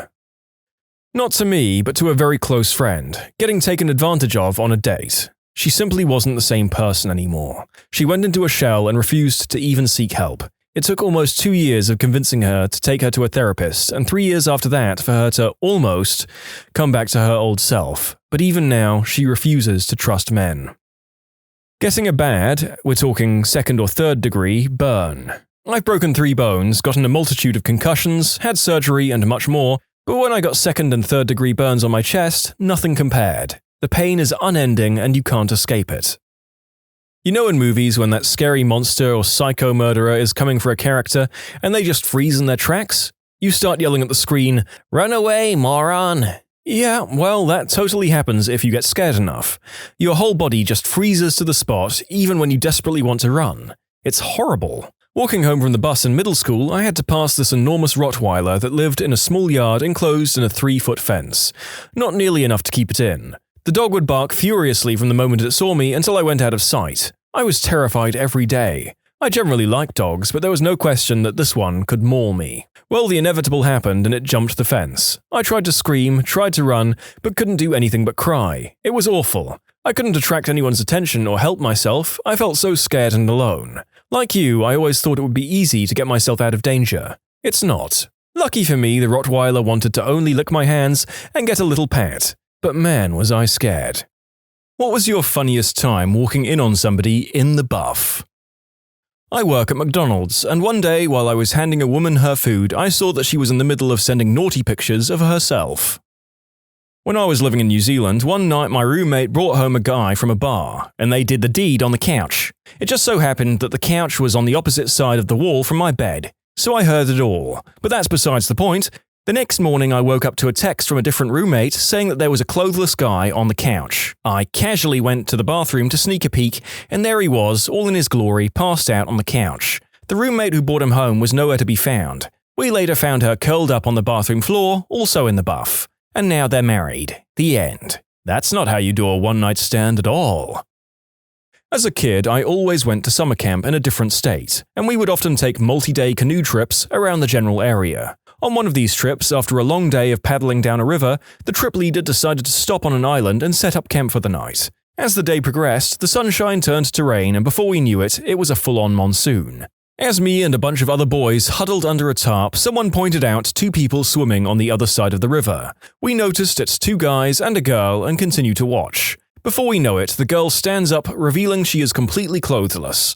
In fact, all three were skinny dipping. Being teenage boys, we decided to yell and wave at them, asking if they'd like any s'mores, while taking turns looking through the binoculars. We thought they would be embarrassed. However, they weren't fazed by this, and one of the dudes began to swim over. I'll never forget his face as he got closer and realized we were a bunch of little kids. Needless to say, we gave him a s'more. In conclusion, saw an unclothed river girl and fed an equally stark-as man a s'more. I have a similar story. Me and my family were floating down a local river. This place is a real party every day in summer. Anyway, we get to this one corner, and there's this girl flashing both banks of the river. Of course, all the guys yell in appreciation, and here I am, a 15-year-old kid with his parents, heading to the end of our floating trip, and my mum is trying to get my attention. Finally, she says, "Jake, they aren't even a very good bosom." Without skipping a beat, I turn to her and say, "Mom, they're still a bosom." I swear my dad shed a tear when I said that. Sort of accidental. When I was in high school, I lived with my dad. Our house had a pool and a hot tub, and Pops was a randy old hound. He was shooping it to what seemed like all the divorced ladies in my neighborhood. Being single, well off, and having a hot tub really greased the wheels. Anyway, he and his girlfriends weren't exactly incognito, and after a few drinks tended to come in and out of the house, where I was, in varying states of undress, to use the bathroom and get refills or snacks. Let's just say that I saw many more of my friends' mums than was polite to discuss. Well, at least it made for some decent online trash talk. Yeah, well, my dad fricked your mom. Yet another video where the subject matter requires me to come up with a lot of safe terms instead of the original words, in this case, for the condition of being undressed. Let's see how many I can slot in. I guess it's not really accidental because she dropped hints later that it was intentional, but at the time I thought it was. Went on a date with a co-worker. While waiting for her to get ready in her living room, I could see her full bare figure in the reflection in a mirror on a door. She had a ridiculously awesome body, too. I used to work in an electronics store. We regularly had promo staff and reps in on the weekends to sell their stuff in store. This particular weekend, we had 3 models in promoting some camera or something. Late afternoon, I go into the customer collections room where reserved stock is kept to look for an item. As I'm clearly in there looking for something, these girls burst in and start taking off their branded dresses to change and go home. In shock, I say, "Do you want me to go out?" And they're like, "Nah, it's okay." Then some checkout girl comes in and laughs, gasps, and drags me out. Gutted. Checkout girl just doesn't understand. Becky's a B-word. Oh, she wants to be called Rebecca now. When I was about 6, I was at the ocean with my parents. My dad was playing with me in the breaking waves on the beach. I saw a rough wave wash over this young lady a few feet from us, and it totally swept her bikini bottom off. I couldn't believe it, and no one, including her, seemed to be aware for several long seconds. It was a massive late 1970s bush. I saw it before my dad and pointed and yelled, "Look at the hair!" My dad was up to speed quickly and swept me up facing the other way, as a guy apparently with the woman somehow found her bikini before it was lost forever. She was sitting down in the water when he brought them over and said, "You lose something?" I learned a lot that day.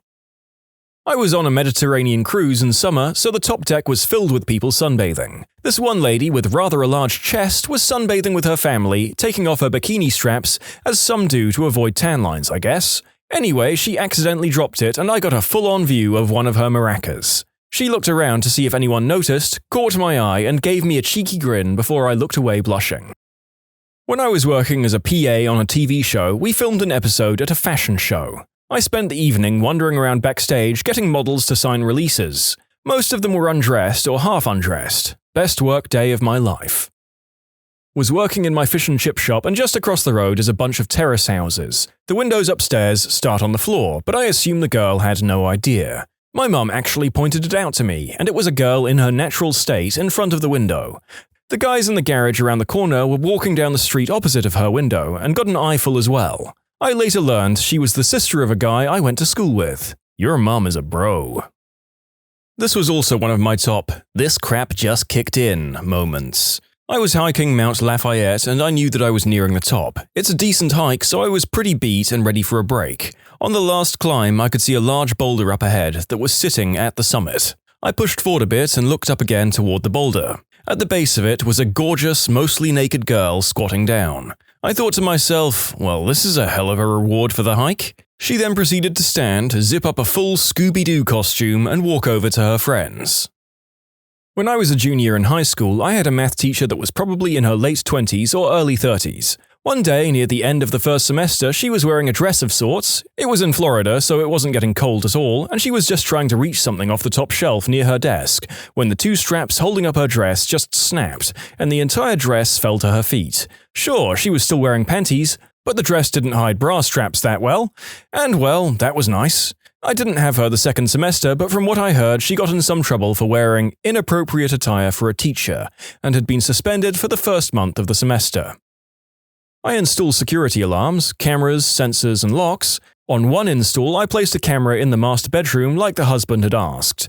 While I was still there installing, I was checking the cameras and finishing up the tests, and the wife came out of the bathroom completely naked from the shower. I hastily tried to exit the screen, but the husband who was peering over my shoulder told me not to and just stared at his naked wife while I was in between him and the screen. Just to be clear, I did not do the deed with either of them, that time. Was at an indoor water park waiting in line for the attraction that simulates surfing, Flow Rider, I think. Well, there was this really cute girl up and she bails face first. Now, if you know these attractions, you know that there's a lot of force behind the water. As it turns out, it's enough force to completely remove a person's bikini, top and bottom. Must have been really embarrassing for her, but I liked the piercings. Not sure if you can say accidentally, but my neighbor used to be a manager for exotic dancers. One day I'm out in my garden and happened to look up at their back bedroom. That's when I discovered where auditions took place. I got a lot of fresh air from that day on. I own an adult nightclub and auditions are at my house. Yeah, that sounds above board for sure. Around 16 at the time, I left my house after my sister and her two friends came over, one of which is just absolutely banging with an amazing body that I may have thought about once or twice anyway. Nobody else was home. Forgot something in my room, so I ran back in, but I guess nobody heard me come in. I walked down the hallway to my room and past my sister's doorway that was open. I glance over and my brain locks me into place mid-stride, jaw hits the floor, while it burns the image of her butt-naked cupping her chesticles. They all look over at me and scream. I can't look away. She runs toward me and closes the door. I ran to my room, took a few minutes to savor what I saw, and left. I was about 10 and we went snorkeling with the group on vacation. This old, unattractive woman popped out while she was underwater. She didn't notice. I couldn't stop staring. First real bosom I ever saw. That was an image I didn't want and it is now burned into my head. Thank you for that, original poster. My sister and her boyfriend were doing the deed. It was hard to tell with the noise. Well, after an hour, I hear her door close and I think, thank God he left. I can take a crap now. I walk into the bathroom and drop my pants in the dark and start to squat when the lights turn on and her boyfriend walks out in the buff, full staff and says, "Ready for more?" I just stare in shock and he now realizes that I'm not my sister. Just coughs and walks away. I no longer feel safe to crap in my own bathroom. Pull my pants up and just go to bed. Female friend of mine was getting ready for her sister's wedding. She was sending me snaps of herself asking questions like, necklace or no, to me and her boyfriend, and she accidentally sent me a picture of her mammary glands hanging out in the dress she was wearing. Trust me, she didn't intend on sending me that picture. Work at a hotel on the beach. Usually, every night before I leave, I take a walk around the building just to make sure everything is okay, people are quiet, etc. All of our rooms have balconies, but luckily the way our building is set up, you can't see into another balcony from another balcony. Earlier that day, I had a newlywed couple checking in. All went normal then. Later that night, did my rounds and I saw them on their balcony. He's leaning up against a patio chair turned backwards, pants pulled down, and she's sitting on the chair giving him head. Okay, for all purposes that's technically an evictable offense, but I just remembered they're a newlywed couple, no one else can see them on their balcony the way our building is configured, so I just turned around, walked back inside and let it be. At least I knew their marriage got off to a good start, hopefully it stayed that way. During college, I was drunk at a party that ended up moving to a local bar. One of the hot girls in the class ahead of mine came up to me and this other dude.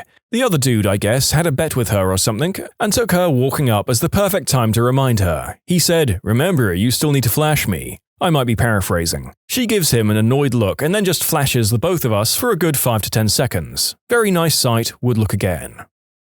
My wife used to do triathlons, the sprint and Olympic lengths, not Ironmans. She was doing a women's-only sprint triathlon and I'm hanging out near her bike waiting for her to return from the swim, first leg of the race. The most experienced athletes bike and run in their one-piece swimsuit. Inexperienced people take the time to change their clothes. There was a woman in her late 20s changing nearby my wife. Obviously new to this stuff, she had planned a different set of clothes for each activity. She had some friends holding up towels to shield her while she changed from her swimwear to her bicycling gear. She got the suit off and struggled to get her bike shorts on over her wet legs while crouching behind the towels. Then she said, "Oh, frick it," stood up bare-chested and proceeded to struggle with her athletic bra. She had a nice all-over tan, I'll give her that much. Walking to school on a soggy morning, saw my art teacher in her minivan changing her clothes. Normally you can't really see into this side of the passenger area windows, because they were all semi-tinted a deeper color, but it just stopped raining a bit earlier and the sun came through the clouds and shined down on the car, lighting it and the area in general up very bright. I could see right into the car window. Mind you, my art teacher was 29 at the time, fit and moderately attractive. Bosom was out for all to see. I was 14 in 9th grade. Probably one of the best days at school followed thereafter.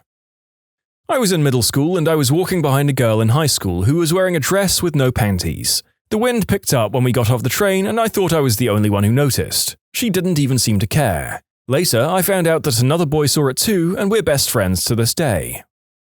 I was at my friend's beach house when I was 16. He had a really hot sister that was about 20 at the time.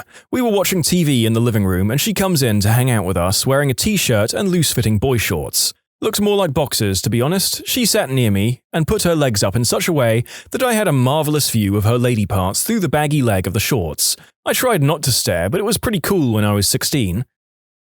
The cheerleaders lived across the street from me in college. Every day, my roommate and I would sit on the front porch, have a smoke and wait for the cheerleaders to get home from practice. One would always change with her windows open, and we just sat and watched, thinking she never realized the curtains were open. Then one day, she waved to us and blew us a kiss. Cue the debate. Do we go over? What should we do? What if she just wants you and not me? What if she wants both of us? Former college cheerleader could have been anything. She could have wanted you to come over and do the deed, or she could have just liked showing off her body. Both are equally plausible, mainly because, at times, pulling tail was a game for us too. She probably knew people were watching and she liked it. I dated a girl who would have fun with herself in front of her windows so her neighbors could watch. That is truly disgusting. You should PM me her address so I know to avoid that area. Smoking hot girl going down a water slide. Her bikini top got caught and came off. She had a wonderful chest. My buddy once accidentally Snapchatted his nude to me and our group of friends instead of his girlfriend. Handed the Verizon guy my phone to get it turned back on. Opened Safari and the first thing that popped up was the best pic of my chest to date. We both just laughed it off. Been selling phones for like 10 years. Ran across accidental chest selfies more than a couple of times. It's usually never the kind you want to see. Also worked as a fireman/medic. See many there as well, but they're always like 70+ years old, no good ones there either. Oh frick, this reminds me. When I was doing long distance with my ex, we'd send each other pictures au naturel. She requested pictures of my eggplant quite often. She really got off on those. Well, she selected her favorite picture of my wang and put this as my contact picture, even after I came back from living abroad. I knew it was a bad idea, as it would show every time I rang her. Of course, the upside was that she'd always be down for fun when I rang her. Well, one day at the family dinner table, she's telling everyone how she wants a new phone. Her mum, dad, and sister, and me were there. Her dad just looks up to me and says, "You reckon she'll install a different contact picture for you on her new phone?" Oh gosh, I would die if that were me. I should also note that yes, the vast majority of these stories are about women rather than men. Then again, since a larger proportion of male indecent exposure cases are received to much less positive responses for a myriad of complicated reasons, perhaps that's not surprising. I was in London and my sister and I got last-minute tickets to see Patrick Stewart in A Life in the Theatre. We had amazing seats, third or fourth row centre. So at one point during the play, Patrick Stewart sits down on a folding chair right in the centre in front of us. He was wearing loose shorts, and his fricking balls were showing through the shorts. They were huge. It was glorious and incredibly awkward at the same time. The whole scene, he's just balls out. I still can't look at him without thinking, dude, I saw your balls. When I was in 3rd grade, we had a really pretty, red-headed student teacher. I can't remember her name, but I remember she was teaching us French for some reason. Apparently she spoke it really well. I'm not sure why that would be part of the 3rd grade experience. One day she came over to help me at my desk with something, and leaned on my desk and bent over. For whatever reason, she decided not to wear a bra that day, and right in front of my face, swinging in her dress, were the largest pair I'd seen up to that point. It was glorious. I truly believe that event changed me, and set the type of woman I've been into ever since. It was certainly a formative experience. At a party in high school, my best friend got hammered and passed out in the front lawn halfway through. I was hanging with my other buddy and his girlfriend, who was also hammered, when he decided to go and check on my best friend. He asked me to make sure his girlfriend didn't do anything stupid while he was gone. She flashed me. I failed him. You had one job, damn it. I was a freshman at Louisiana State University a few years ago, living in the all-male honor dorms. During the first couple of weeks at school, I'd made friends with a couple of girls who roomed together and were friends from the same high school. They had a third roommate because they had a corner dorm and it was huge. All-girls dorm, so I had to be signed in and out. But it was a spacious place to chill, big as it was. So one night, I'm in there with friends hanging out. It's around 7:30 or so. Dining hall just cleared out. So the dorm is packed with girls hanging out and watching TV. And also showering. The alarm goes off, panic ensues as people scramble out of the communal spaces and dorm rooms, and also out of the showers. Positioned as I was at the end of the hallway because the dorm room we were in was in the corner, I saw 8 girls in various states of undress, wet and slippery, from half-dressed to completely starkers, running toward and from me. I'd been at university for a few weeks. I thought this was just the beginning. Nothing but this from here on out, boys. Didn't quite work out that way. But I'll never forget that one night it just so happened to. When I was 8 or 9, being driven by my mum somewhere and staring out the window, in the car right next to us at a light stop, this gorgeous blonde just casually takes off her shirt, removes her bra, then puts a new shirt on. My jaw was on the floor. Mum didn't even notice. I'll never forget it. Winning. I delivered pizza for 7 years. Reddit hardly existed when I finished that job, and while I knew some of the chests I saw were probably dares, that doesn't bother me. I knew it. Brazzers was right all along with the pizza guy gets laid a lot. Some people pay to see women's chests. You got paid to see women without tops on. Think about that. I think my best and worst accidental exposure is the same story. I was in my car with my now husband getting ready to leave the parking lot at Lowe's when we looked up and saw a couple trying to put a carpet on their car. First of all, they were trying to strap a 9x12 rug to the top of a retired police-issue Crown Vic, which was unusual enough. My husband wanted to see how they were going to pull this off, so we stayed in the car to watch the spectacle. They started to unroll the carpet, which is when the girl bent over in her short summer dress. Sans underwear. So I'm 20 feet from a bare snatch in broad daylight in a hardware store parking lot. It was gynecological. To quote Future, she was butthole undressed. Only my windshield stood between her birth canal and the two of us. I think both of us simultaneously yelped with surprise when it happened, at which point my husband remarked, "I can see the bottom of her brain from here." I was dating a twin for a short period of time. They still lived with their parents and shared a bedroom. My twin was taking a shower, so I was just chilling in the living room. The parents were out of town for the weekend, so the twins and I had the house to ourselves. The boyfriend of the other twin would come over at a later point that night, but wasn't there yet. After finishing a show on TV, I walked upstairs to go see if she was finished showering. When I walked into the bedroom, I saw her, naked as the day she was born, and I approached her from behind. I cupped her fun things, big ones, and smelled her wet hair and was about to tell her how nice it smelled when she said, wrong twin. Out of shock, we both stayed like that for 2 or 3 seconds, then I backed off and asked her, "Never happened?" She agreed, and we've never told my twin. Well, that was almost 10 years ago, and we were only dating for a couple of months, so by now she must have told her, I guess. How have you traumatized your parents? Here's my story. It begins far away from my parents, deep in the woods. I was 18 years old. As summer came to a close, I went on a week-long hiking trip with my girlfriend. We went off the grid, many miles from civilization. There were no designated campsites, running water, etc. We were roughing it. Being young and randy, we wanted to have our share of fun adult times. So I bought a sizable stash of prophylactics. Of course, there were no garbage cans in the middle of the woods. When the deed was done, I had to put the used wang covers into a Ziploc baggie in my backpack. By the end of our week in the sweltering August sun, the baggie was full and funky. The trip went well. I returned to my parents' house exactly one day before I had to leave for my sophomore year at college. I was also a ridiculous slob. So, using my patented packing style, I hastily dumped my backpack's contents into my bedroom closet, picked through the mess, took what I needed, and left the rest. Yeah, I forgot about the baggie. But someone else found it. No, not my parents. My dog. Basically, my parents came home one day to find used prophylactics spread all over the living room. Yeah. Apparently my dog had found the baggie, but he didn't just sniff it or eat it on the spot or whatever. No, he took it downstairs and spread my week-old rubbers and splooge all over the couch and carpet in the living room. The first room you see when you enter the house. Welcome home, Mum and Dad. They didn't tell me about it for years to spare me the embarrassment. When my dad finally did tell me, he was laughing his butt off. But my mother was apparently not pleased. In conclusion, my childhood dog spread my used rubbers all over my parents' living room. When I was in 8th grade, I was staying the night at my friend's house, and it so happened that one of my favorite movies, A Christmas Story, was going to be playing on TBS. My family didn't have cable, and I knew everyone would enjoy watching it on Christmas at my house, so I asked my buddy if we could record it onto VHS so I could take it home.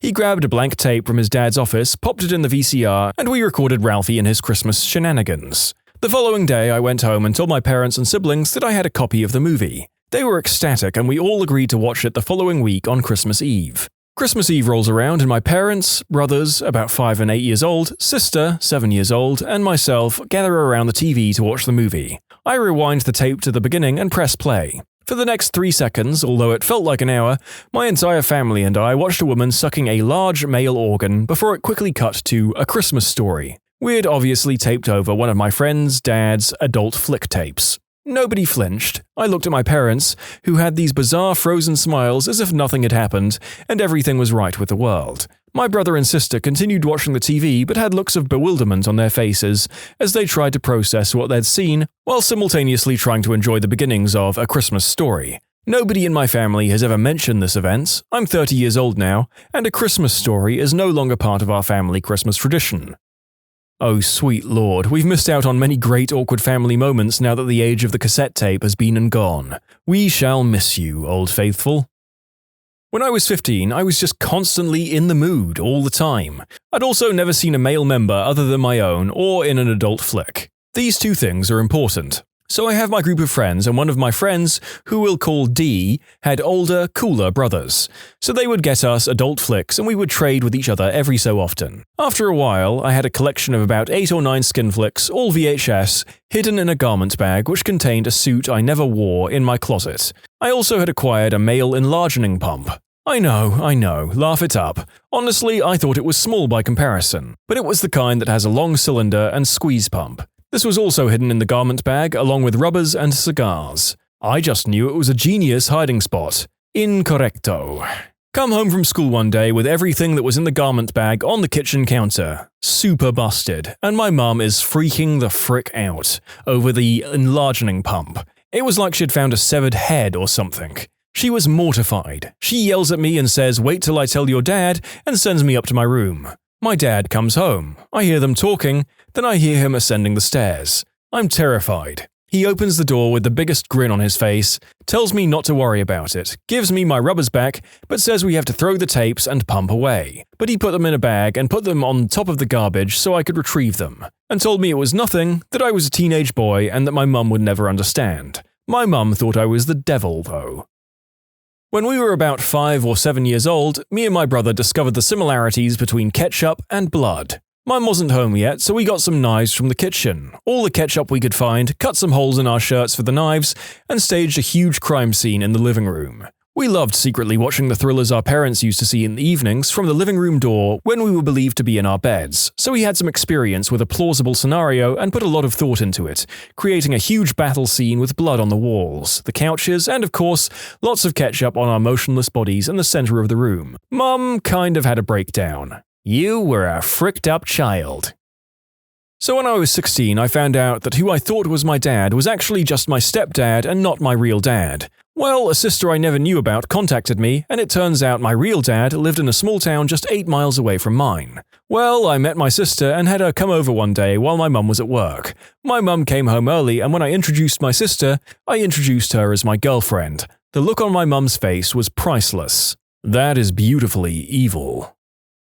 I was around 14 and was pretty depressed, so my parents were on guard. One day I woke up early with a runny nose, but being tired, I just went back to sleep. A few hours later, my mum is panicking as she wakes me up. My face was covered in blood due to a bloody nose, and I looked like a corpse. I sneezed when I had a bloody nose once during the night, so there was blood splattered on my wall and pillow with blood all over at noon, while I was sleeping pretty heavily when my mum came to wake me up. I woke up because of the loud screaming going on in my room and scared the entire family by accident. When I was about 8 years old, I was going through our medicine cabinet like the little rascal I was and found one of my brother's old EpiPens, the epinephrine injector for use during a severe allergic reaction. I was curious about how it worked and figured it was like any other pin in that you clicked the top of your thumb and the needle came out the other end. Turns out the needle comes out of the end that you click, and it ended up going right into my thumb. When my parents came upon me screaming my lungs out in the bathroom, the walls were painted with blood that I'd sprayed around getting the pen out of my thumb. Apparently, it was pretty grisly. Haha, my brother did exactly the same thing with my EpiPen when he was like 11-ish, in the middle of a church service. The image of a screaming child spraying blood all over the congregation is just too gosh darn funny. I love it. I was young enough that I took supervised baths. My mum stepped out of the bathroom for just a few seconds, and I thought it would be super funny to sink to the bottom and lie motionless. Mum didn't think it was nearly as funny when she came back in. Similarly, I was young enough to take supervised baths and was exhausted at the time. My mum stepped out and I instantly fell asleep, with my face in the water. I was dreaming and I knew it was hard to breathe. My mum came in screaming my name and my head shot up, slamming into the faucet. I was fine, but she put me to bed instantly. To this day, we don't know why, but toddler me decided one night to get out of bed, grab my toy hammer, walk to my parents' room, round the bed, and smack my sleeping dad in the face before dropping the hammer and returning to bed. He's still jumpy in his sleep. I fell out of a moving car when I was 6. Luckily, I was in a car seat and landed in grass. How does this happen? One word: Jeeps. For some context, when I was about 7, I lost my cat. He just disappeared one day. Probably coyotes. But his favorite thing to do was sleep in my mum's bathroom sink. Also, my neighborhood is infested with cats because someone down the street never got hers fixed. So now for the real story. I was swinging on my porch swing, looking over into the bushes and saw a cat. It was laying down, eyes closed, mouth open. No wounds as far as I could see. It looked asleep. But it looked sick too, so to make it feel better, I picked the dead cat up, took it inside and placed it in the bathroom sink. Plus, I was feeling really lonely after my first cat disappeared. I thought my mum would let me keep this one. In conclusion, my mum walked in on me petting a dead cat I'd placed in the bathroom sink. I find this morbidly adorable. A child with little understanding of the concept of death, attempting to tend to an animal's corpse. I think that definitely would have left a mark on me as a parent, though. I think that I'd be more moved than traumatized. My mum got my sister and I our first set of makeup when we were 11 and 15 respectively. We ran to the bathrooms to try and figure it out and immediately decided that the best course of action was to paint bruises and wounds all over our faces. Fake fight sounds and screaming, then run to our mother's office area appearing like we needed to go to the hospital. It worked. She turned about as white as a sheet and screamed before we collapsed into laughter. We weren't allowed to have makeup again until we were adults and bought it for ourselves. I haven't, but my little sister used to hold her breath when she threw a fit. Used to scare my mum to death. My dad said, she'll start breathing when she passes out. My daughter threatened me with this. I looked at her with a bored look until she went down. I didn't catch her or anything. She came to and realized Daddy wasn't being bullied. The first movie I saw with my ex was Knocked Up. At the time there was awkwardness because we'd accidentally had unprotected fun the week before. It turned into a big joke between us and I bought her the movie for Christmas. Mum asked me, "What did you get Jen for Christmas?" And without hesitating or thinking, I said, "Knocked up." She was driving and almost wrecked the car. This happened the summer after my senior year of high school. After a long night of drinking, I came home and apparently felt the desire to spew. My parents live on the 3rd floor. I live on the 2nd and have a bathroom on my floor. For some reason, I turned the fan on when I went into the bathroom, which is kind of loud, and my parents' room is pretty much right above the bathroom. So I spewed hard, mostly in the toilet at first. I got hot and really sweaty when I'm spewing, so naturally I stripped down to my boxers. I then somehow managed to spew all over myself. Well, that's unacceptable to drunk me, so I decided to take a shower to clean up. Never managed to turn the water on. Next thing I know, I'm getting woken up by my mother screaming bloody murder, crying profusely. Apparently, I passed out in the tub. The fan woke up my mother in the middle of the night, so she came to investigate and found me barely dressed, covered in my own spew, passed out in the bathtub with, as she says, my eyes rolling in the back of my head. She thought I was dead. I would say that was a bit traumatizing for her. In conclusion, my mum found me passed out, covered in my own spew in the bathtub, and thought I was dead. I should note for our listeners that even saying the more commonly accepted and medically correct terms for spew can get us in trouble with YouTube, which is why I had to say spew so many times instead. Spew.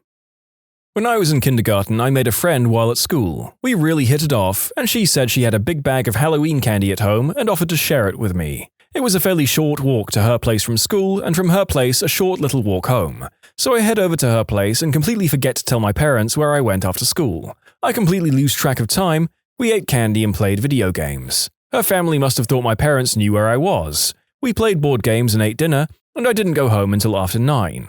I remember getting home, walking through the front door and being greeted by the sight of my parents, both completely in tears on the phone with the police. I immediately realized what I did wrong, and I thought for sure I was going to be grounded forever. They weren't mad though, they were just overjoyed that I was okay. A bunch of bear hugs and tear-filled expressions of parental affection later, I felt terrible. They must have thought I was dead. I was missing for over 6 hours. Every single one of their friends was out looking for me. I'm such a butthole. In conclusion, when I was in kindergarten, I disappeared for over 6 hours on my way home from school and didn't tell anyone where I was, so I could play video games and eat candy. When I was younger, my parents took one of my toys away from me, a brand new mother-fricking Hulk toy. This made toddler me angry, so I did the only thing to do. I crapped in their room. I crapped all over their bed and floor. I reminded my mum about it, and she said I didn't just crap, but diarrheaed. I sprayed diarrhea all over my parents' bedroom. When I was young, maybe around 5 or 6, I was trying to find Christmas presents in closets or under beds, but instead I found a crapload of prophylactics and adult fun-time toys. At the time, I didn't know what they were, so I opened up the box of what I thought were balloons and started to run down the stairs with what I thought was a sword, or a vibrating toy, and trying to blow up the balloons. I then ran into the room where my parents were and started talking about how I finally found my Christmas presents. My parents still talk about that today. After being blown for the first time, I rushed home to tell my best friend in the world. I got on Facebook and told him every dirty detail. I then left my Facebook open when I went to shower. My mom, just arriving home, went to check her email and learned about my new adult adventures. My mum is the kind of person who doesn't believe children or teenagers should be allowed any privacy whatsoever, for their own good. I was really dumb and used to log all of my AIM convos, because who would want to read every single line hoping to find something salacious? Well, my mum, I guess, because she did, and buried in an AIM log was me telling someone that I really loved going down on him and couldn't wait to do it again. But she didn't tell me she read it, she told everyone else in my family, my siblings, my aunts, all of them, and all of her friends. She's a gossip and she lives on that crap. So everyone but me knew she'd found this, as well as some exposed photos a guy had sent me. Instead, she just carted me off to confession, bought me one of those Bibles for teens, and told me I needed to get right with Jesus. It wasn't until years later I discovered the depths of her invasion of privacy. Oh well. My dad was fixing this huge closet one day. The closet was very old and had an extremely heavy door. The problem with that closet was that the door hinges were loose. At that time I was about 8 or 9 years old and my little sister was fooling around inside the closet while my dad was trying to tighten the hinges. He told me to get her out of there since she was just bothering him, and as I lifted up, the gosh darn closet door fell down on my pinky toe. It's all a blur, but I clearly remember me running down the hallway screaming my heart out while my sock got pumped with blood. After that, I passed out, waking up a while later in the back seat of my father's car with a crapload of toilet paper around my foot. My dad didn't say a word. When I arrived at the hospital, I got put under and operated. Fortunately, they managed to put my pinky toe back where it belonged. I'm guessing my dad felt very shameful after the incident. However, Mum told me a couple of years ago that after I lost my toe, he immediately put it inside his mouth because he'd read that that was the only way to save the toe from dying or something like that, and drove to the hospital with the toe in his mouth. I don't think he'll forget that. Ugh, this one makes me cringe just thinking about it. When I was 13, I was about as randy as you would expect a 13-year-old kid to be. The problem was, I was living in a very religious household at the time.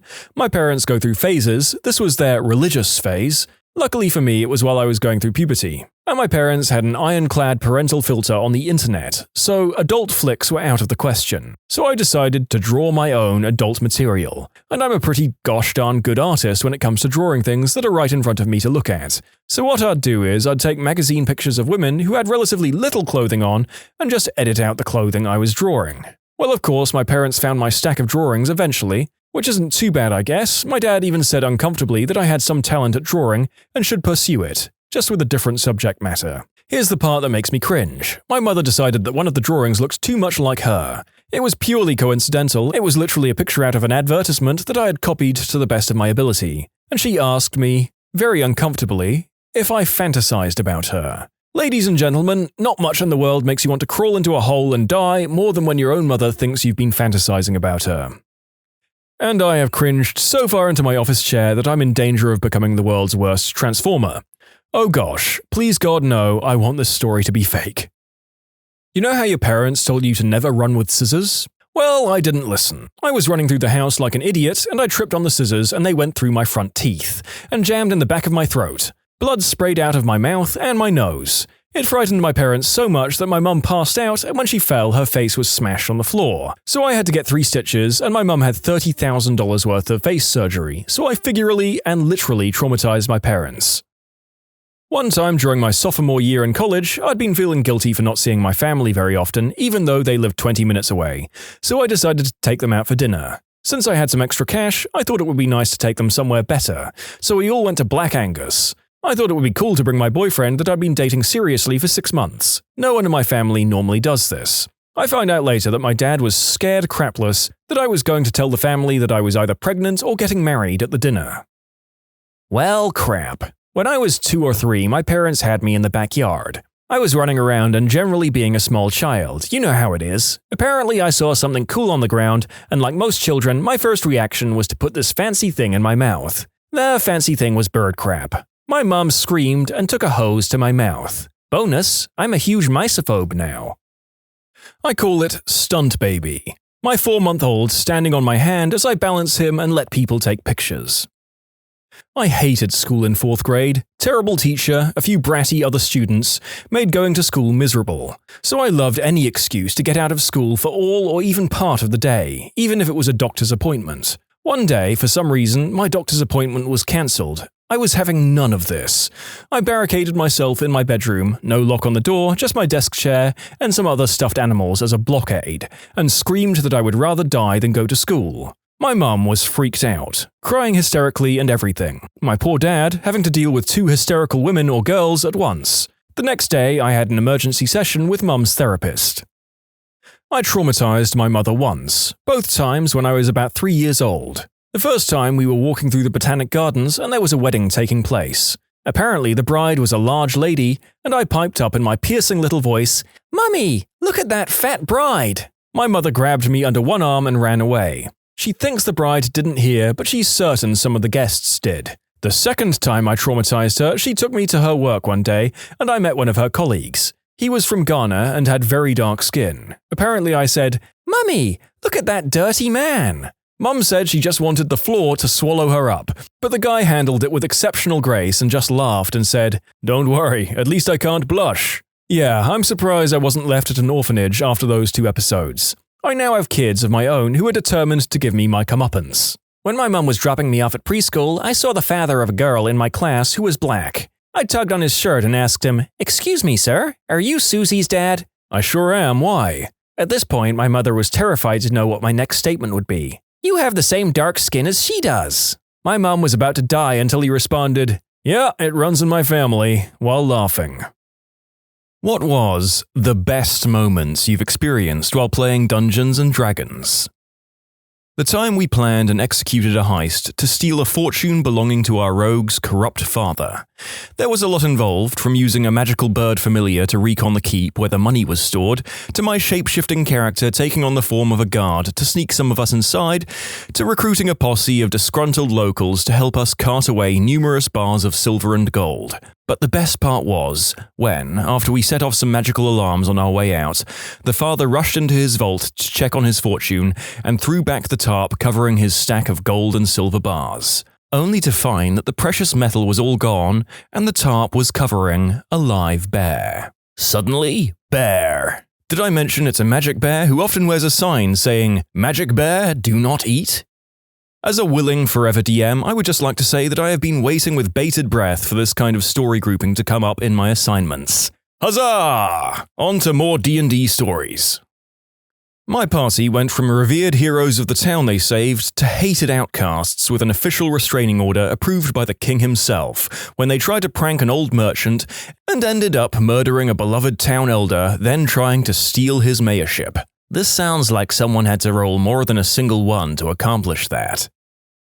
Telling my party that the main archery store is called Target. Thinking about that brief pause followed by a few sighs and reluctant laughter still makes me crack up. My name was Doug Windchaser, but I insisted everyone call me Darkblade. Well, my whole party just kept calling me Dougblade or Duckblade or Dudblade. I had a similar experience. I told them my name was LV Sugartips. They thought I said sugar, followed by a word for a female's chest. It never changed for months of playing, and I even have a mug with them from LV Sugar Chest. Safe to say, my character has been renamed without my permission. Ah yes, the old taser face conundrum. I once had a character called Guinevere. Everyone called her Gummy Bear. Somewhat inadvertently ended up stealing from and systematically dismantling a merchant family's bedding business across multiple cities. They were completely unrelated to the story, but we just kept bumping into them. They didn't happen to sell cabbages, did they? My character was a broken clock, right time of day kind of character. The type that would eat the only lit candle in a room just so the other party members wouldn't be able to see when they woke up. The highlight of our campaign came when I was having such crappy dice rolls that I decided to just aim for the space next to the enemy I was fighting to see what would happen. I rolled a 1, so I missed that space and hit the enemy instead.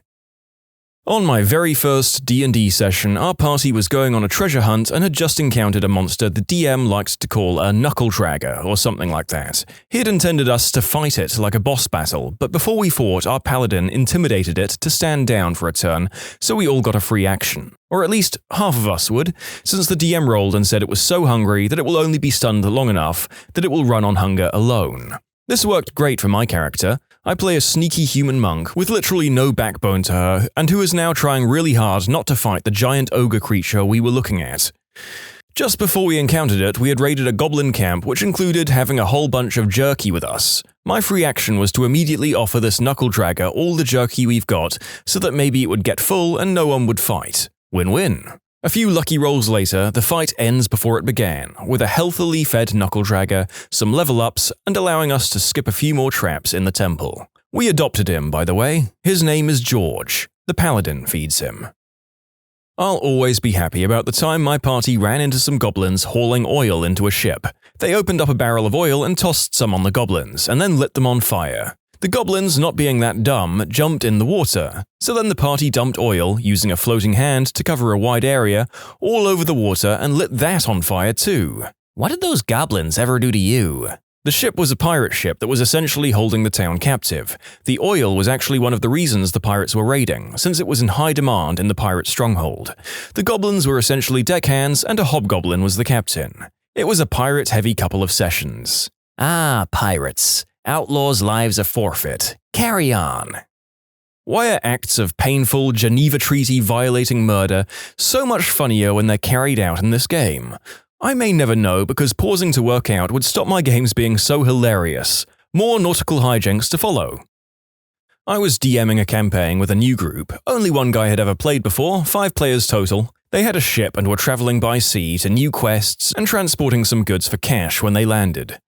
I had in mind to have them and their ship captured by pirates and have them escape later, so I sent 2 full warships at them full of pirates, hopelessly outnumbering them, thinking, "There's no way they can get out of this quest." They panicked. As the pirates got closer, arrows started flying. What did they do? Well, one of the goods they had was a high alcohol grog, and they had a heck of a rogue archer. So they wrapped a couple of arrows in rope, dunked them, lit them, and fired them into the sails of the other ships. I made 3 separate rolls for the sequence of events between the hit, the rope holding up, and it successfully lighting up the other sails, per ship. And they fricking nailed it both times, on all accounts using teamwork and assists on skills. They burned 2 fully loaded, heavy pirate ships at sea using 2 arrows. I was in awe. I had to give them extra XP for their ingenuity. My players had to fight a dragon. They rolled shockingly well throughout the fight and were surprisingly winning. So being in the open, I had logically had the dragon flee. This was surprising given they were only level 3 and only bad rolls from the dragon had kept them alive. Most everyone got an attack of opportunity in or ran as it thrashed out of the tower, making it collapse, but the half-orc barbarian wasn't having any of it. She had a custom weapon from a special orc bad guy the party had fought. It was essentially a hook on a chain you could throw and drag people to you with, and her usual greatsword as a weapon. This will become relevant shortly. As the dragon flew up, she said she wanted to grapple it. Rolled, succeeded.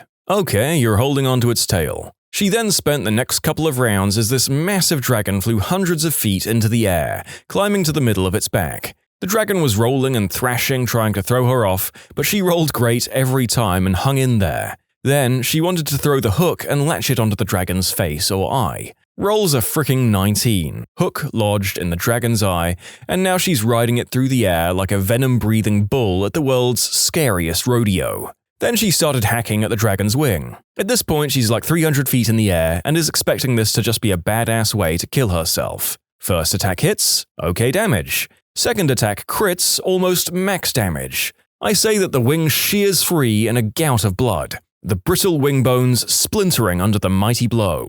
Now she's riding an almost dead dragon as it plummets to the earth from a height that would kill anything like a green Slim Pickens, planning to go out in a blaze of glory. As the dragon and orcs smash into a building in the town, the other PCs run there to surely find their friend dead.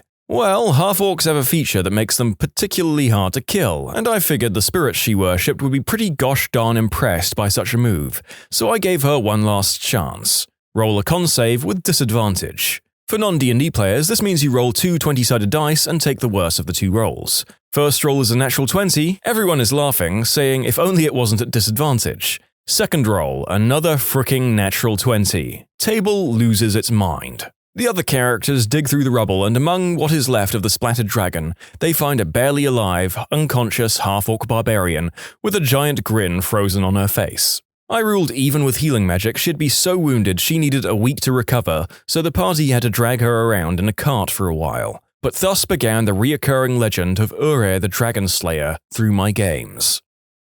Using spring-loaded gauntlets meant for deploying quickly hidden daggers to house and launch small snakes at enemies, and the look on everyone's faces when I did this. Party was fighting Orcus, final fight of our entire campaign.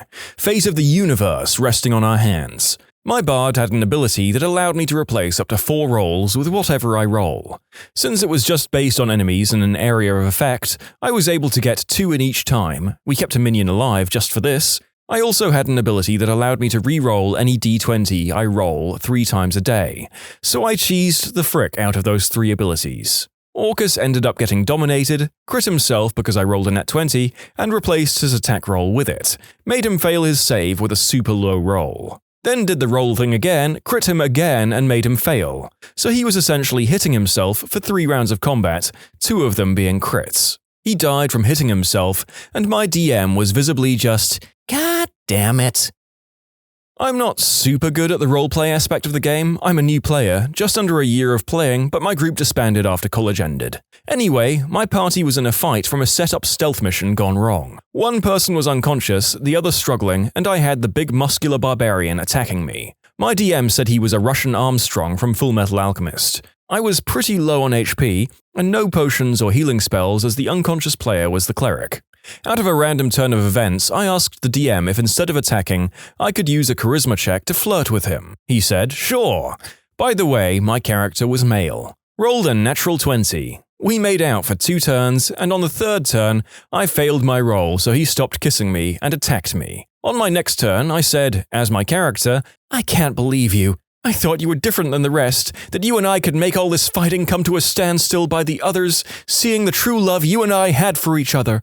I see that you just used me for personal gain and tossed me aside like common trash. I've never felt so abused in my entire life." Started crying and dashed away from battle. My DM said, "He technically has an attack of opportunity to use on you, but he's not gonna use it." The other player convinced the enemy I made out with to come after me and beg for forgiveness.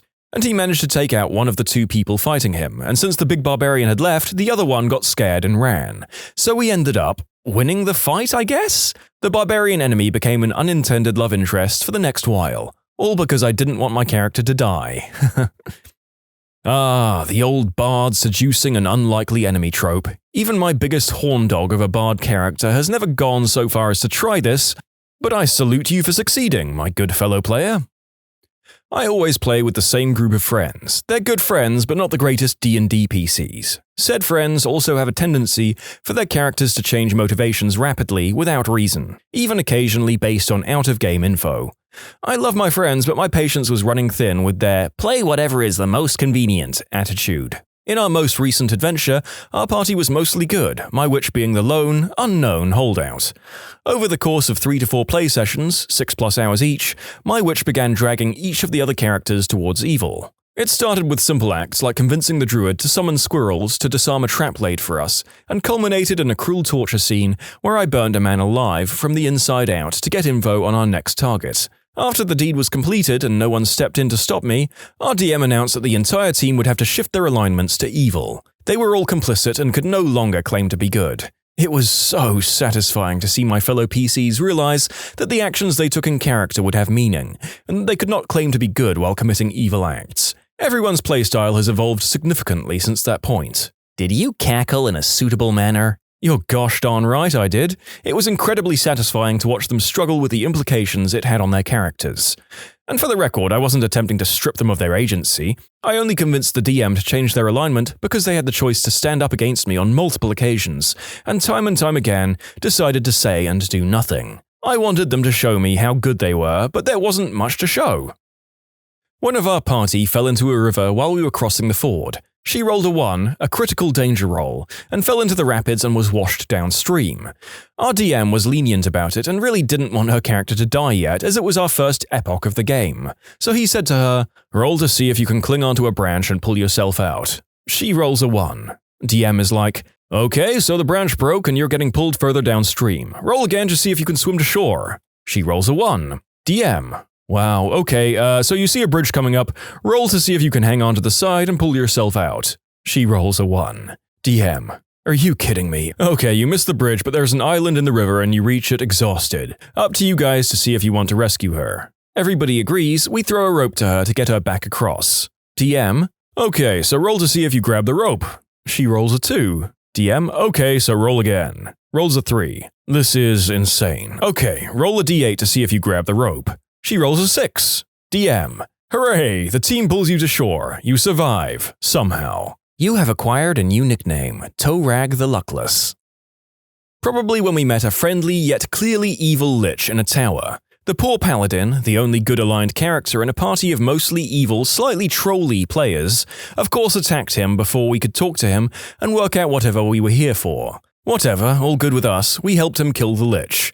Then we discovered that he would only stay dead for so long. That just didn't sit right with us, so we prepared his tower a bit. We upper-decked his toilets, pooped on his coffee table, drew a picture of a horse doing the deed with a person on his door, we labeled the horse us and the person you, took the door off its hinges, raised the tower, destroyed its foundation, defecated on the rubble, and then left the door on top of the debris. All of this, of course, over the objections of our noble paladin, who just wanted to rid the world of evil. The direction the campaign took did not allow the character to come back, but I'm still expecting some GM retribution in a future game for that one. Totally worth it.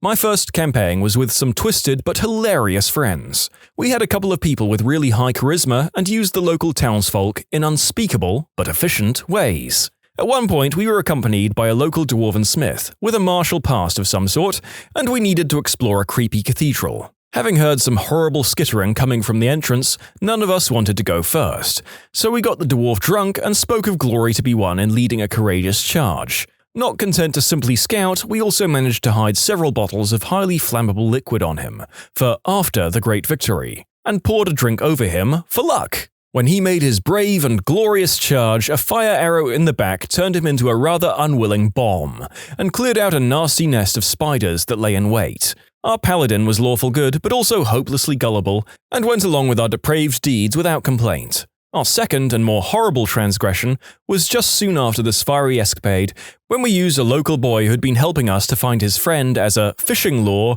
to draw out the queen spider from a pit that looked like certain death to enter. We all set up with bows and some large pieces of rubble at the mouth of the hole, lowered in the poor hapless fellow and dropped everything we had on the spider queen when she came to claim the morsel. Unfortunately, we were only able to recover the bottom half of the lad, but our entirely amoral and lecherous druid declared, "Well, at least we've got the good half." The druid and I were the Oakenrod brothers, an incestuous pair that used every opportunity to slip in references to our somewhat deviant ways. As we found out later, our dearly departed dwarf actually had quite the kinky dungeon beneath his house, and we were sure to make proper use of the facilities for our raucous lovemaking as soon as the group left us alone in the house. I think the DM left that day a little stunned by what he had witnessed. This isn't quite the most murder-hobo-y group of murder hobos to ever murder hobo, but it sure sits in the upper quartile of them. They still don't compare to the games I ran for kids, who were on a remarkable level when it came to lacking morality, although they didn't do quite so much adult stuff with each other. My players were trying to get a free room with a Thieves Guild password discount. The rogue knew the password because she'd infiltrated the guild, but when the group was asked the password, the rogue refused to tell them. The other two party members panicked and said super confidently, "Dip, dip, potato chip." Laughing my butt off, I decided that was worth 50% off the room, so the guild let them in. Starting a new campaign with new characters, my buddy decided to play as a Goliath paladin. Our characters were meeting at a tavern for a job. He decided that instead of walking through the door, he was going to kick it down. Fails the strength check with a +4. Twice. After being thoroughly humiliated and teeing off the barkeep by cracking the door frame, he tries to enter the door normally. Our DM has him roll dexterity because he's like 10 feet tall. Natural 1. He smacks his head on the top of the door frame and passes out. My party was en route to an island off the mainland that held a quest we needed to handle. On the ride, our DM decided to have us roll history to see if we knew anything about the island. 2 of us critically failed. My character no longer believed the island existed and was sure we would fall through the island when it finally came into view. Our bard believed it was full of big-chested Goliath girls. Another time, our DM had us roll for dreams. I critically failed, and our Goliath rolled a natural 20. His dreams invaded my own, and I had to sleep to him engaging in night-long festivities with other big-chested Goliath girls. The next day, I rolled pretty low on a charisma check at the blacksmith, and my character randomly yelled, "I see Goliath wangs in my dreams!" Good times. So far, all we've done was make our characters and a few scenes, but it was so fun coming up with random names that weren't so random, like Parry Hotter and Rilo Ken. Alcohol and lots of Monty Python references were involved. First time I played D&D, I played a chaotic knight. My character would do the most random crap possible, and the rest of the group thought it was ridiculous. One of the quests is to explore a cave, and before we explore it, the entire group rested up outside the cave, and one person takes watch. My character decides that he isn't going to watch over the group, and goes to the entrance of the cave and digs a giant hole and covers it, then comes back to the camp. Everyone that I was playing with was literally thinking, what the frick? So, long story short, we explore the cave, kill all the people, and almost defeat the main bad guy. But the DM decides that the bad guy flees from the cave, and I remind the DM that I want to roll for the bad guy to fall in the ditch and die. I roll a natural 20, and the bad guy falls into the hole and dies. The DM is teed off. Everyone in the group is dying of laughter because my character's idiotic nature saved the quest. In Pathfinder, there's the time I started a prison riot with nothing but the message spell and some good bluff rolls. So we were planning to break the whole party out of prison, and to do that we needed to distract the guards. My character, a catfolk sorcerer with the Rakshasa bloodline, gets the bright idea to get the prisoners fighting among themselves. One of the powers of the Rakshasa bloodline that's available at creation is the ability to give yourself a +5 bonus on bluff checks a number of times a day equal to 3 plus your charisma modifier. This character's modifier was +4, so it could be used a total of 7 times a day. Bluff is a class skill for a sorcerer, and we were playing at first level, so I had a rank in it for a total of 8 points in it. But I was also using the Clever Cat racial feature, which gives a +2 to bluff, diplomacy, and sense motive. A total of +10. So all in all, up to 7 times a day I could roll bluff with a +15 bonus at first level. Now, with that context established, this prison had anti-magic crystals in it because the dwarfs running it aren't stupid, but I managed to make all of my rolls to successfully cast my spells through the anti-magic. I start imitating the voices of people using the message spell. Message isn't telepathic, it produces an audible sound which seems like a whisper to anyone who isn't directly intended for. So, people are looking at each other like, "What the frick did you just say to him?" because they think they hear a dwarf mumble something rude about how small a minotaur is in their area. Soon, chaos breaks out and I'm just standing in the mess hall, looking innocent while the rest of the party tries to grab gear and take out the guards. It was hilarious and it made me fall in love with the character. Our party had been temporarily deputized so we could help catch some criminals. We got these little badges we could flash to get access to parts of the city we shouldn't have been able to go. Our rogue, being a typical rogue, decided he wanted to rob a particularly hefty-looking coin purse from someone at a tavern. He manages to hand the bag off to someone else in our party, but he's cornered by the private security of the person he stole it from. We picked a bad target. This person was important. Thinking quickly, my bard grabs our rogue, wrestles him to the ground, and flashes his badge. I convince them I'm an undercover cop and we've been tailing this guy. I proceed to arrest our rogue and contact the real police to come handle the search for the stolen purse. Our party ties the rogue up, drags him out of the tavern, and skips town with a purse full of diamonds before the real police get there. We could have chatted this person up, learned they were a famous jewel dealer, and gone on some big quest to help them in exchange for riches, but instead we Ocean's 11'd that crap and we were never heard from again. Have you ever witnessed a birth that was clearly a result of a cheating spouse?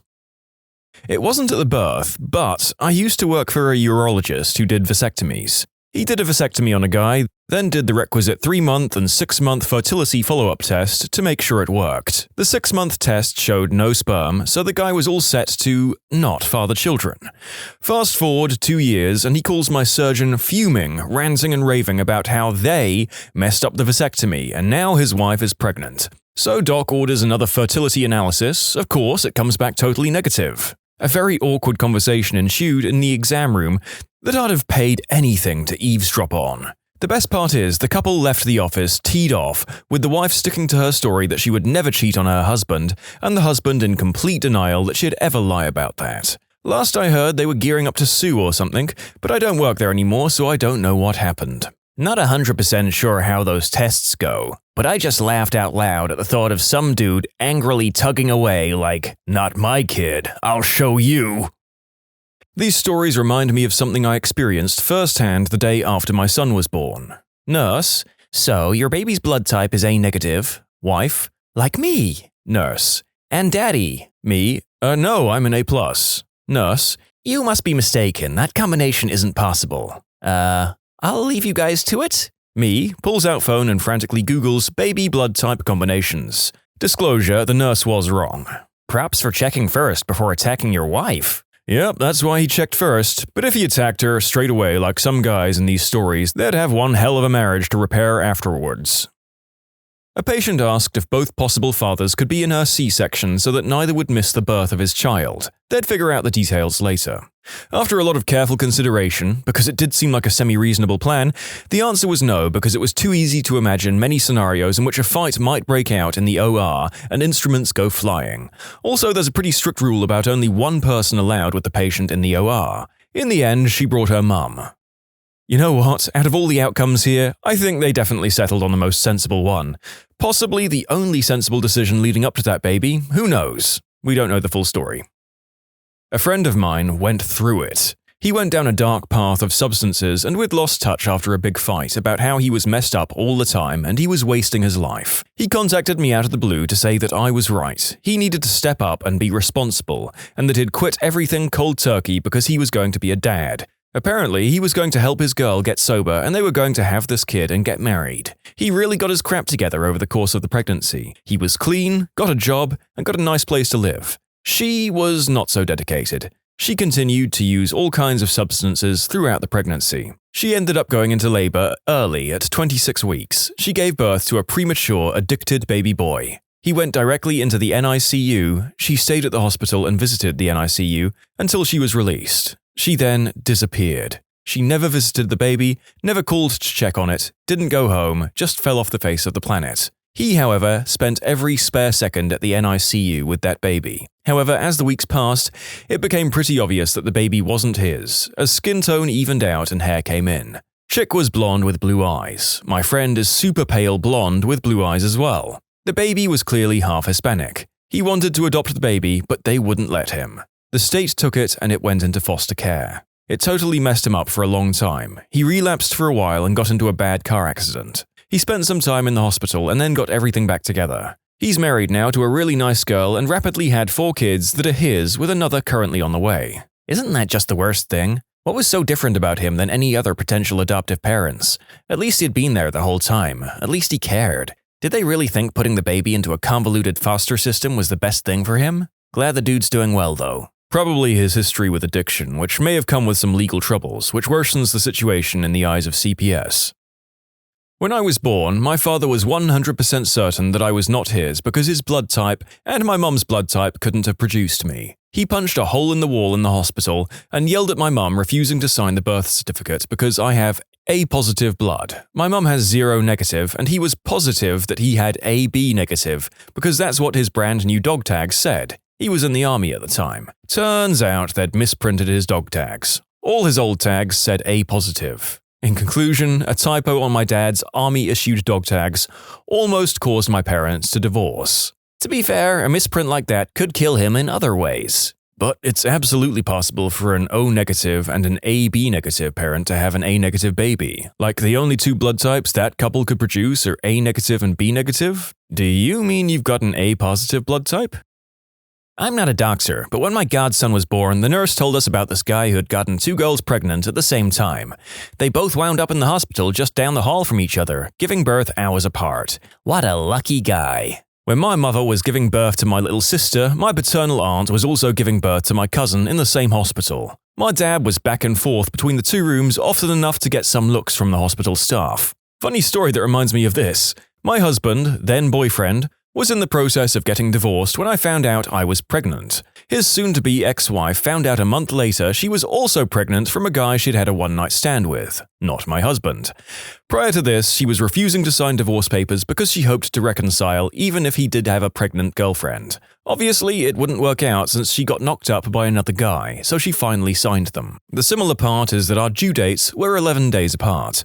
We had the same obstetrician and were set to deliver at the same hospital. My company switched insurances a week before I was due, and I got to pick a different hospital. Wouldn't you know it, we went into labor hours apart and delivered on the same day. Our obstetrician had to deliver my son first and then run across town to deliver her son. The OB did a double take when he saw my ex's family show up to visit her late after visiting us. They were the, "He may have divorced her, but we didn't" mind. His sister even stayed when she delivered to be her support buddy, even though she was officially with the one-night stand guy and his family was there. Our OB told us that may have been the most Jerry Springer thing she'd seen in a while. My friend was the delivery nurse for the hospital that all high-risk pregnancies go to. They're extremely busy and she's brought a lot of people into the world. She once delivered a baby in the parking lot by herself. This has come up on a weekly basis, but she shared the best story with us. A Caucasian couple come in and the mother is in labor. When the dude is filling out paperwork, the mother takes the doctor aside. She tells him there is a chance that the baby may be a different race than the father and to let her know as soon as the baby is born. The baby is born. The doctor turns to the mother and announces loudly, "Congratulations on your white baby boy." Well, this is fun. My wife's cousin, third, came out black. She's married to the pastiest Irish guy you can find. Their marriage didn't end, but this has created an interesting story. Grandma tells everyone that he is really just Native American. Her husband was half Native. He's now 15 and still no one in the family will admit that he's black. One of my colleagues in anesthesia once placed an epidural in a heavily tattooed lady. Apparently she had Steve's lunchbox tattooed above her hoo-ha. She gave birth. The OB-GYN turned to the father in the room and said, "Congratulations, Steve." The guy stated, "My name isn't Steve." No meltdowns or anything, just an awkward moment. That is brilliant. Also, what a tattoo to commit to. Clearly some misplaced faith in the longevity of a former partner's relationship. That'll be a painful one to remove. My mum is a labor and delivery nurse. One time she had a patient whose parents were present during her stay at the hospital. The staff there have a whiteboard with some general information about the patients like blood type, time spent in the wing, and like how far along. This information is nameless for HIPAA reasons and instead has a patient's number. So this patient happened to be the only one in the wing at the time. Her father was walking back from the cafeteria at one point and noticed the board. He stopped one of the nurses and asked if the blood type for the patient on the board was correct. He knew his daughter was the only patient there. It was B positive. The nurse confirmed it was correct. Turns out he knew his and his wife's blood type. He was O positive and his wife was A negative. The combination will never yield a B-positive baby. He brings his wife out and just points to the board, and this look of shock washes over her. In conclusion, father of patient in labor finds out his wife cuckolded him 25 years later by knowing his blood type Punnett squares. Did he draw the squares in the whiteboard? I would have totally done that. Funny story, I ran a lab in college, and we were teaching the kids about blood types. Kid insists that his parents were a certain type of blood and that his square had to be wrong. Came to find out he was adopted and had just found out through basic bio. Poor kid. I'm white and my wife is black. I'm a frog belly fluorescent white, think ginger light. My wife is earthy brown. No one would ever describe her as light-skinned. We have a daughter. She had a difficult labor and our daughter was delivered via C-section. She did not really get to see our daughter immediately after delivery. Later in our room she was dozing and they brought our daughter in. My relatives and my wife's relatives all commented on how my daughter looked so much like me and was not even close to the pigmentation of my wife. So I carried my daughter over to my wife and gently woke her and showed her our daughter and said, "I don't think she's yours." We all had a good laugh. You can submit your own stories to be featured here on the channel. The story submission link is in the description below. And if you want to listen to some vibey music in the background, check out easymode, also linked below, and subscribe. My friend told me this story of hers. Woman and her husband were having their first child and it was the friend's first ever delivery, OB-GYN. When she got the baby out, she looked at it, then looked at the parents and asked, "Okay, which of you has 6 fingers?" The mother broke down crying, yelling "I'm sorry" to the husband. Their neighbor apparently has 6 fingers. Did the father begin a lifelong quest to bring the 6-fingered man to justice? That is inconceivable. When my wife was born, she was very yellow and the nurse quietly asked her mum about the paternity when the dad was out of the room. She was just born with a bad case of jaundice and that nurse was an idiot. My husband is half Mexican and I'm of Native American ancestry. We both look pretty white though. When our son was born, he had plenty of the blackest hair and looked very yellow. They kept saying he was jaundiced, he was in the NICU for other reasons, but the tests didn't show elevated bilirubin. We kept asking when he could leave the NICU room with us as his condition improved. But 2 of the nurses kept insisting that he was also jaundiced and that they'd need to clear that first as my milk came in or through supplementation, using it like a threat to get me to supplement. Finally, my husband said, "He's not jaundiced, he's Mexican, damn it," and left the room. It was first time I laughed out loud in 5 days. The nurse was so flustered. My best friend's stepbrother was that guy who found out he wasn't the father because the baby was black. I'll try to make it short. Dude had gone to rehab twice and was doing really well. He came back home for a weekend and screwed his ex-girlfriend. Left and went back to his home state to continue his newfound life. Got the call that she was pregnant and dropped everything to come back and be a father. We were really worried he would relapse, but he was great. So 9 months of preparation goes by, he was going to be an awesome dad. All worries about relapsing were gone and he seemed ready to become the best dad he could ever be. Baby comes out, everyone's happy. Nurse takes him aside and after a few minutes says, "I want to ask you something. You do know that's not your kid, right?" He says, "What do you mean?" "Well, that baby is at least half black, but the pigments are probably going to really darken." So he goes over to his ex-girlfriend and asks if there's any way what the nurse told him is true. She starts sobbing and breaks down completely. Admits that she screwed someone else right around the time he came back. So he says, "All right, I'm glad you and the baby are healthy. Have a nice life." Walks into the waiting room where all the grandparents are waiting. Cheers, celebration. Everything good? Yep. Healthy baby, healthy mom. I'm not the father. I'm out of here. And walked right out the freaking door. The girl's parents even wanted him to pay and support. He moved back to where he got his life back together and is doing incredibly well. But man, I wish he had all that time back. At least he only wasted 9 months. If she had banged a white guy, they might not have noticed for 18 years. This is clearly an incredibly complex and nuanced problem. She was single and clearly shouldn't be judged for behaving as such, but maybe be upfront about seeing other people around the same time? Or, with hindsight being 20/20, use protection. This story sucks for everyone involved. This one's about my mum. She had my brother when she was only about 16 and had a very hard birth with him. Back in that time, the husband wasn't allowed in the labor room and my grandma was at work. When my brother was born, he got stuck, so they had to use forceps, and he was also jaundiced, so he looked like an Asian baby. My grandma turns up after work and is looking at all the babies in the room where they were kept and asks which one was her daughter's baby. The nurse points to my brother, and him, looking all Asian, my grandma storms up to my mum in the ward and said, "Which Asian guy did you sleep with?" Well, my mum thought she was joking, so she said, "I don't know, it was too dark to see." My grandma then proceeded to hit my mother until a nurse came in and explained. My brother is now 44 and as white can be. So I'm an NICU nurse that was floating to the nursery. A baby was born with a specific genetic abnormality, he had one missing limb, but was otherwise doing fine. The pediatrician was in the parents' room discussing with them the follow-up type stuff for the baby, appointments with a geneticist, an orthopedic surgeon, etc. At some point in the conversation, the mother asked what the baby's blood type was, to which the pediatrician responded with A positive. The father of the baby insisted that was impossible, as he and his wife, this was their third baby, were both O negative. The pediatrician got totally flustered and came back to the nursery to verify the lab's results. The baby really was A positive. We even went so far as to redraw the baby's blood and retest it. Nope, A positive. There is absolutely no chance that the baby belonged to that man. The husband left the hospital soon after and didn't show up again until it was time to pick up the mum and the baby to bring them home. The mum spent the rest of the hospital stay lying alone in the dark, mostly hiding under the covers. My aunt is white and so was her husband. He passed a while ago. When they finally had a kid, my cousin was black. The family decided to ignore it, my uncle included. This was 1989, and to gain my young teen cooperation, I got an early Christmas gift, a Sega Genesis. Love my cousin.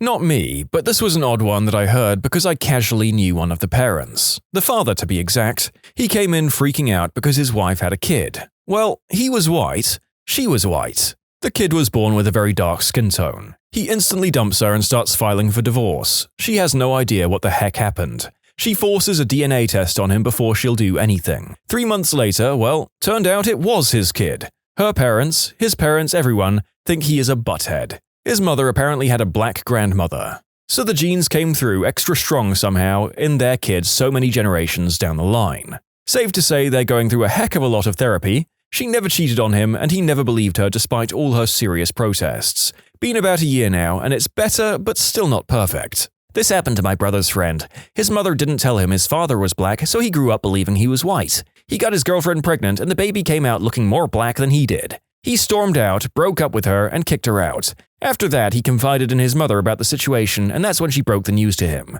He felt like a butt and a half. She took him back, but he had to work for it. She was, of course, hurt by his accusations. But as far as I know, they're still together.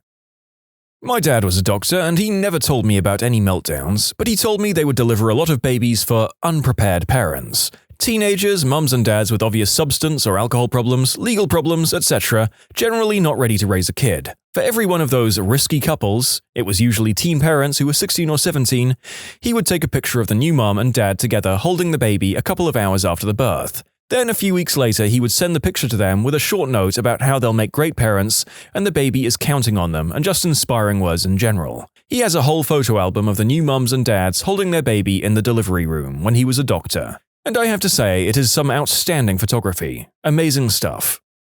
And to tie these stories off with something a bit more heartwarming, let's have a nice long saga from small-town Illinois. I heard this from an old client who was an obstetrician. He was telling me stories about when he used to deliver babies at people's homes way back in the day. This was probably 15 years ago when he told me this story, and he was in his 80s. 83 if I recall correctly. Anyway, he was telling me about his son, and I asked if he delivered his own son. He said yes, and told me the most amazing, heartbreaking, and heartwarming story. In the late 1940s, the town ambulance/hearse/taxi pulls up at his little independent practice out in the boonies of Illinois. A volunteer firefighter comes in and says they have a lady in labor and they won't make it to the hospital, which is over an hour away. He tells them to bring her in. He delivers the baby and Mum passes out. They clean her up, they clean up the baby. All seems normal. The mum wakes up and the doctor comes in to give her the baby. She starts screaming, "Get it away from me!" He's all confused and can't figure out what's going on. She keeps flailing around and screaming that she doesn't want to look at it. The doc takes the baby out back and comes back. She's calmer but still looks frantic and terrified. He talks to her and she just stares at him like he's got 9 heads. He finally asks, "Well, what do you want me to do with your son?" The mum stays silent for a long time, and as he's getting up to leave, she quietly says, "Can you get rid of him?" The doc asks what she means. She says, "Just make him maybe go to sleep so he won't wake up." He said it took everything for him not to beat this woman to death right there and then. He went off on a tangent about how much he loved his work, working with all the new mothers in these little towns full of salt-of-the-earth people with great family values. On and on about how happy it made him bringing life into the world, and this woman wanted him to murder her baby. He asked why, and she ended up saying that her husband is in the military and it's not his baby. She couldn't let him find out. He kind of understood her rationale for not letting her husband know, but murder? So he suggested family, an orphanage, and other options back then, none of which seemed appealing in my mind. She said no to all of them because she couldn't risk this coming back to haunt me. He told her he'd see what he could do, and he let her rest. The next day he tried talking to her again, and she was just more adamant about making it sleep. She said she wanted to hold her baby. He refused since he thought she'd try to kill him herself. She went nuts. In the end, he sent her home and told her that he had given the baby to his brother, who was a pastor and was unable to have children. He promised he'd never tell anyone, even the kid, who she was. Then he said he taught her a lesson. If she ever found herself pregnant again, she would come to him whether it was her husband's or not. If he ever found out she went elsewhere, he'd tell everyone the story. He said he did this because he was afraid she'd get knocked up and kill the next one. And he knew he'd find out if she went elsewhere because he was the only baby doctor for 5 towns around and knew other doctors at the hospitals. Of course, she could have delivered at home on her own, now that I think about it. She never had any other kids as far as the doc knew. And he said he did check up on her once or twice with his colleagues. Supposedly she died from a substance overdose a few years later. The doctor and his wife raised that baby as their own son. His wife wasn't able to have kids. The pastor brother was just BS, and it was to make her think he'd already given the baby away. He eventually told his son a very watered-down version of the story when the kid was older. The kid ended up becoming a plastic surgeon and has like 9 kids of his own. He's doing very well, he's very happy, and he probably would have never had a shot had that small-town fireman tried to press on to the hospital and wound up delivering the kid in the middle of nowhere. He was convinced she would have delivered and then smothered the baby by the time they got to the hospital. In conclusion, lady gets pregnant by another man. Her husband has no idea because he's in the military. She ends up at a small-town doctor and wants the doc to kill the baby so her husband doesn't find out. Doc raises the baby with his barren wife, and the baby grows up to be a brilliant surgeon who gives the doc tons of grandkids and a huge family he never would have had otherwise. Was your hangout with a celebrity better or worse than expected? Absolute best experience of my life. I ended up running over Bruce Willis. If you ever get a Make-A-Wish, ask to meet Kevin Smith. I was a bald, chemo-y freaking mess. My dad contacted Make-A-Wish. They came out and asked me what I wanted. I said, him. And within a week, our tickets were bought for us and our trip was planned. Usually takes weeks or months for celebrities to get back to Make-A-Wish. Kevin had whisked us out to New York to meet him on the set of Cop Out, which was then called a different name. He met me with the biggest bear hug of my life, and he was the nicest, sweetest, most genuine celebrity I could ever imagine. I spent the entire day on set, met Tracy Morgan, Bruce Willis, manhandled all of the equipment they would let me touch, and in the middle of it all, Kevin says, "Hey, you want to be in the movie?" "Yeah, I want to be in the movie." "Okay, I'm going to have you run over Bruce Willis." "Thanks, Kevin Smith." So if you watch Cop Out, I'm the student driver that runs over Bruce under the L train. At the end of it all, he invited us back to his penthouse overlooking the Statue of Liberty and let us see the rough cut of Cop Out. I spent all day and night with him. My life has been miserable in comparison ever since. When I was about 12, my mum won backstage passes to Huey Lewis and the News. I met Huey Lewis and then we got to sit in the front seats. He routinely pointed and sang at us throughout the show. Unfortunately, this was 2004, so I was surrounded by middle-aged women screaming at him. He was a nice dude, even though my mum told him I sang one of his songs as a little kid and named a song that wasn't his, as we learned a couple of months ago. He just went along with it. My father-in-law got in an elevator at a convention. Huey Lewis was in it. My father-in-law says, "Oh wow, you're Huey Lewis." Huey Lewis responds, "Oh wow, you're Doug last name." Father-in-law is in shock and asks how he knows his name. Huey Lewis then points to the convention name tag my father-in-law is wearing. When I was like 4 or so, I won a contest to have lunch with Lou Ferrigno. This was in the late 70s or early 80s when the Incredible Hulk was running, and I was a huge fan, so I guess I was totally disappointed to find out that his skin wasn't really green. I also remember that we had funnel cake. Yum. About 5 years ago, I won a competition to spend the day with Hugh Jackman on the set of Baz Luhrmann's Australia. Was the nicest, most sincere guy. Never forgot my name and introduced me to everyone. Total legend. He's one of the few actors you could never convince me was a crappy person. I saw a video of him recognizing a reporter at an event as a student of his from when he used to be a teacher. He seemed so happy about it. Yep, Hugh Jackman seems like an absolute delight from what I've seen. It takes a guy with a good, humble sense of humor to engage in that kind of joke rivalry with Ryan Reynolds and look like that much of a jerk. Won a contest a couple of months ago to see a private Cage the Elephant show, and got to chat with them for a bit afterwards. Really cool, funny guys. Gave me a shout out later that night during their actual show. The private concert was pretty awkward though. In 2009, I entered a vitamin water contest to meet Adrian Peterson just for the heck of it. I ended up winning. I got to talk to him for a solid 2 hours, then watched a movie with him. I got to bring my dad with me, and we both had a fantastic time. He's my dad's favorite player, and he nearly broke both of our wrists with his handshake. I also got an autographed jersey that I got framed. He was extremely pleasant and seemed genuinely glad to be there. Oh, and I got a year's supply of vitamin water, which was pretty sweet. Ever since that experience, I've entered every contest I've come across. When I was 10, my dad took me to a Kiss concert.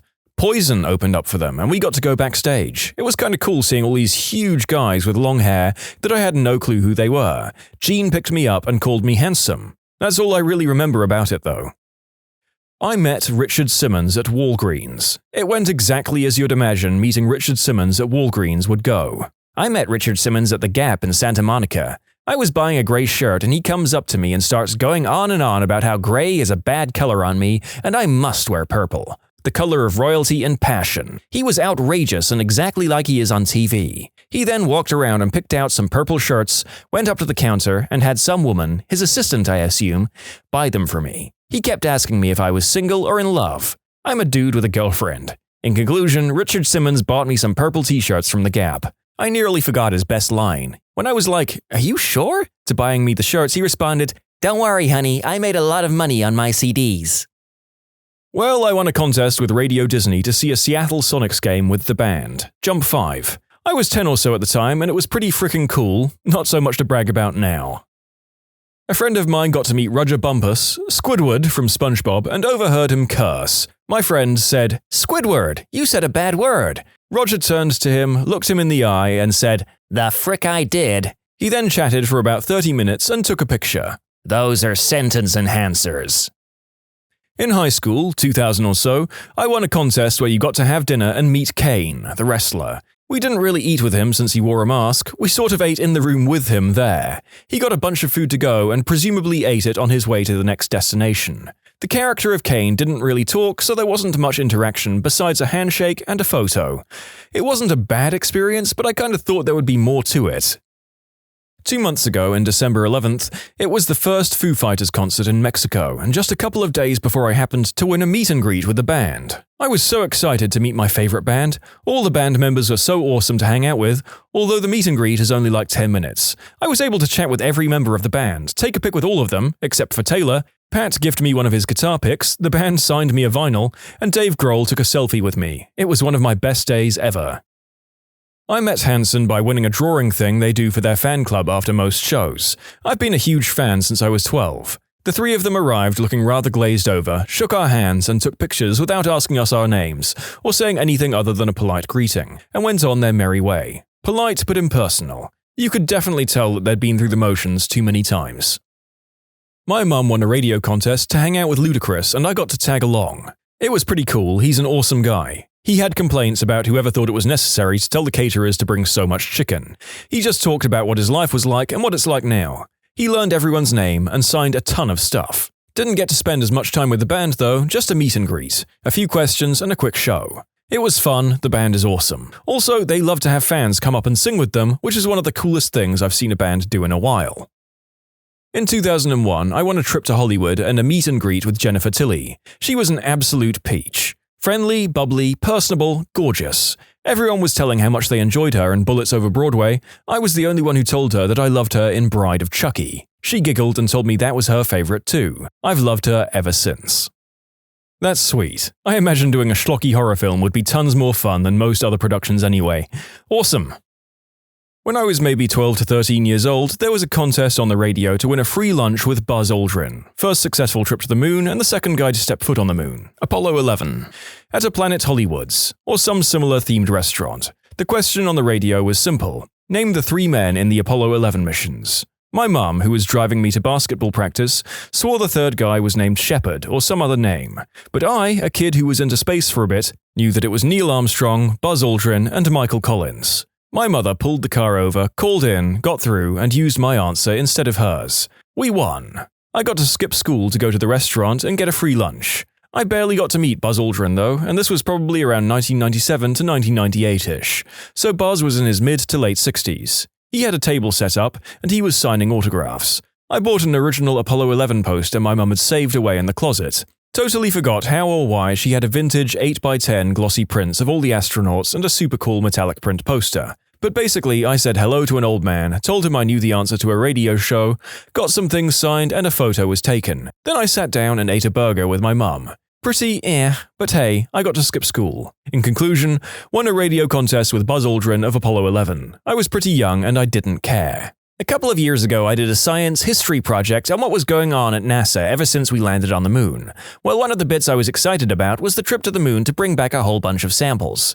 Harrison Schmitt was the first and last pure scientist to go to the moon. Most of them are pilots and ex-military. He was a geologist, to be exact. He brought back 218, I think, pounds of moon rock, including helium-3. I called him for a project, but I kept getting his personal aide. She said she would have him call me back ASAP, but I didn't get a call for a week. Then I called like 3 times in a row, and I hear a little old guy on the other side of the phone introduce himself. I talked to him for like 45 minutes, shaking the whole time. I asked him questions like, how did he regulate body temperature? He said, the sun actually made it get quite hot inside the suits while they were digging for rocks, so they had what he described to be liquid long johns. Asked him about his work with helium-3 and nuclear fusion, and he said no one's excited about science anymore, so there's not as much funding as there needs to be. Last, the cheesy question of, what does weightlessness feel like? And he replied that it felt like never coming back down while jumping on a trampoline. I ramble, but he was a really nice guy.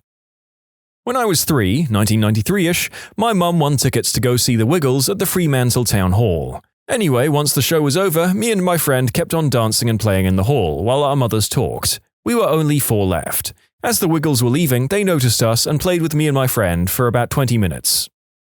You can submit your own stories to be featured here on the channel. The story submission link is in the description below. And if you want to listen to some vibey music in the background, check out easymode, also linked below, and subscribe. My dad worked on Ninja Turtles 2: Secrets of the Ooze. I got to meet the Ninja Turtles, hold Leonardo's swords, and hang out on set in the junkyard scene with the Foot Clan. It was kind of a big deal. Just a little extra info, I also got to visit the laboratory that the ooze was housed in that the Foot Clan stole it from. Also, I've told this elsewhere, but it's one of my coolest memories I have.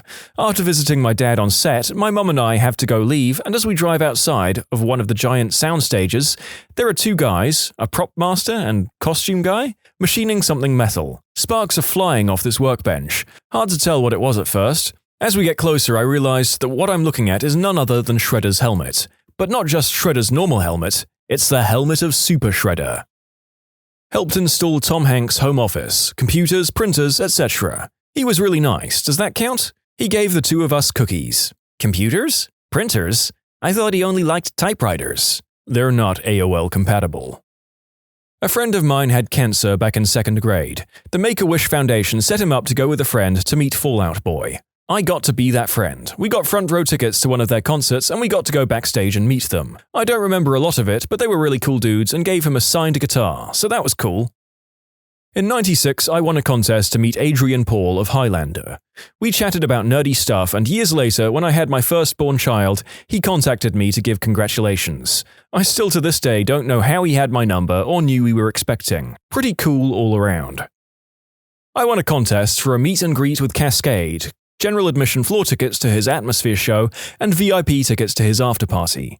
Cascade was great. He came on the tour bus after the show, and I was able to talk with him about his favorite tracks and how it was like to be a DJ as well as the past gigs he went to.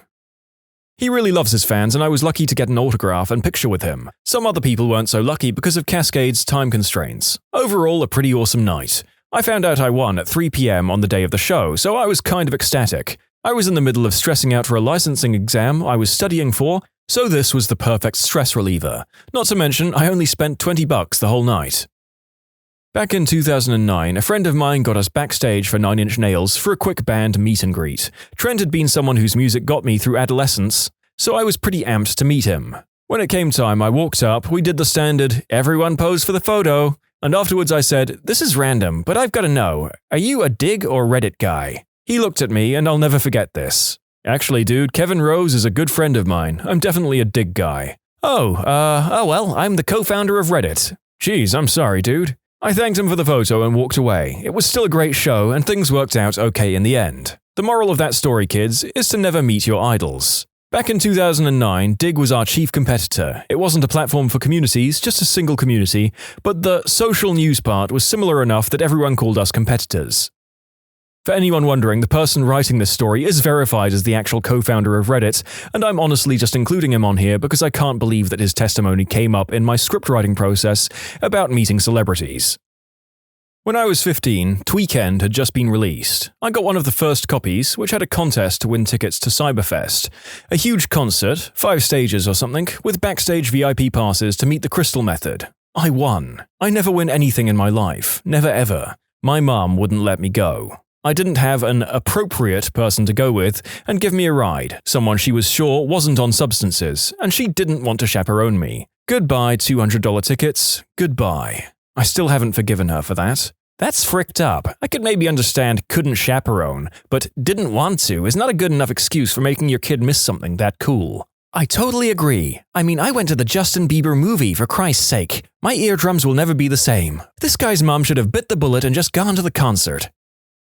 I won a contest to see and hang out with Less Than Jake perform an acoustic guitar concert at a guitar store. They were extremely nice and even drove me to their concert that was later that night. I always remember that it was in November because we talked about Thanksgiving traditions and they each talked about how awesome certain foods their grandmas made were. When I was like 8 years old, I got a backstage pass to a 98 Degrees concert. The Baha Men were the opening act, and my dad and I got to hang out backstage with them for like an hour. They were the nicest dudes. My dad told them I liked to sing, so they let me sing My Heart Will Go On for them. Then they autographed a CD for me and gave me a shout out at the concert. Never got to ask them who let the dogs out, though. Me and my cousin hung out with RuPaul once. He tricked some random guy into thinking he was an actual woman. It was pretty funny. I know we had pics, but I honestly can't find them anymore. Through a really convoluted connection, I was able to hang out backstage with The National, specifically with the drummer Brian Devendorf. He was extremely nice and went out of his way to pay attention to me and my friends. In retrospect, I feel bad because he seemed exhausted after playing a hell of a show. But he was still so intent on being sociable with us rather than just zoning out and having some beers, which probably would have been 1,000 times more appealing. He told a cool story about jamming with Bruce Springsteen, and then said he felt awkward about telling the story, as if I would think he was bragging about being a rock star. I think everyone involved was just interacting on a weird self-conscious level, which reached its apex when my friend, who was super drunk, asked him, "So what do you do exactly?" Having just watched the entire show and spent a good 20 minutes with the guy, we politely excused ourselves and let him move on with his evening, almost immediately after that. When I had cancer, my aunt asked me who I wanted to meet that was famous. I asked for Rick Mercer. 4 days later, he was on my couch drinking an Alexander Keith's.